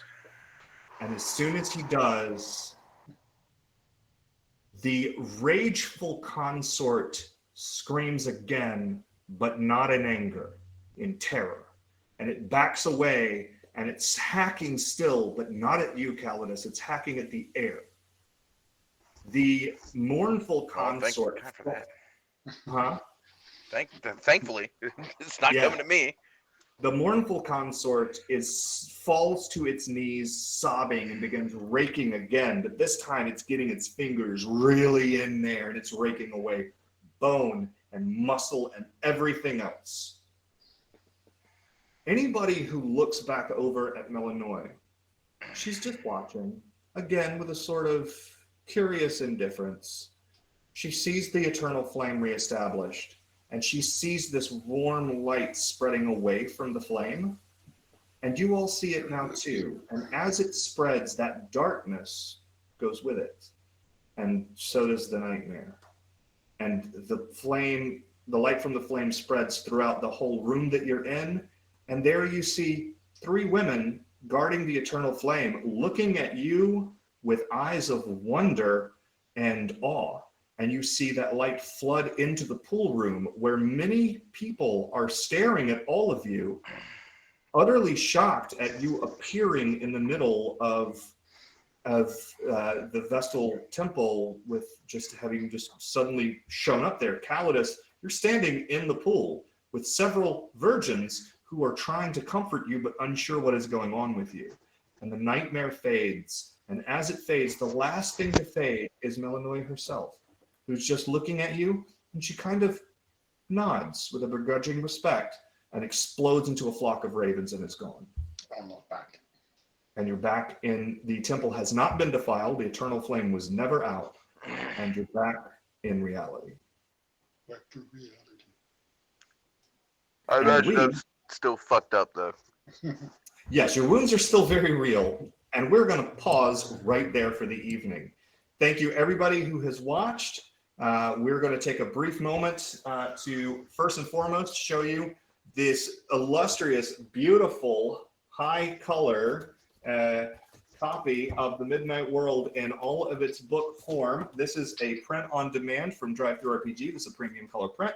It should be available within the next couple of days. This is the proof. I have sent the corrections off, and all I am waiting for is for them to click yes, and then you can buy your prints. We're also looking into print options to fulfill our Kickstarter and to bring another print option to everybody. So do keep your eyes. The drive-through link is in chat. You can get it on PDF right now, and you will be able to get it in hardback and softback within the next few days. I'm doing a copy for sure. The We will not be Patreon is also linked. Yeah, we've started a Patreon to help us figure out how to handle the print costs. The rewards for the Patreon are going to be a audio drama that I'm going to do once a month, where I'm going to basically dramatize a session of a game that we played, including possibly this one, in a way that is, sort of fun with some sound effects. I used to do a podcast. Many of you may know of it. The Dark Archive. It was a World of Darkness podcast. It's going to be sort of in that style. I'm also going to be giving free stories away on there, so free episode modules, including this one. And I'm going to be doing once a month for a certain tier of backers. I'm going to be running a game like this one for you and your friends. So do drop by there. Please try to support us as much as you can, because the costs to print a book are unfathomable. They're insane. Tell me about it. Insane. So with that said, the only other thing that I have is nothing. Thank you guys very much. I'm going to let everybody plug their things. So I'm going to start with Gavin. Gavin, what have you been working on? I've been working on a lot of Midnight World stuff, is what I've been working on. I'm I guess technically the host of Midnight Monday. And currently we're working on Beyond the Veil, our first side book that was part of our Kickstarter situation, and working on some stories so that you don't have to do one every month. Maybe I can give you one of those. That would be nice, because they're a pain in the ass. And it's actually 3 every month, because the ones that go up on drive-through, there'll be 3. All right, let's move on over to the Serpent. The Serpent, what have you been working on, my man? Oh, I mean, I don't really have a whole lot of projects. I myself, I'm a gamer. I don't even stream, but I do have some random stuff I'm doing. Like I started up a batch of mead that I'm doing just for my own personal home brewing. Right on. I have a job that I work 9 to 5, so I've been playing a lot of Final Fantasy 14, and also just started checking out Potion Permit, which is actually fun. Right on. And I think I've got another D&D game I'm going to be in starting in like October. I'm playing a brass dragonborn warlock who's desperately trying to pretend to be a wizard because he doesn't want to offend his noble parents. Right on. Well, thank you so much for playing. We had a great time with you.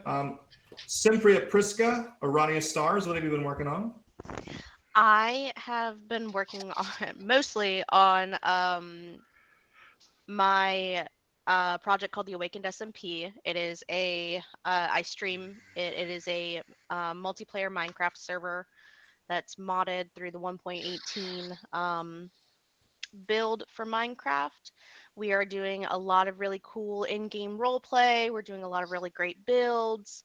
You can check out my Twitch channel or my YouTube channel, where I will be posting long-form play content, so that you can follow along with me, follow along with the lore, and follow along with my friends.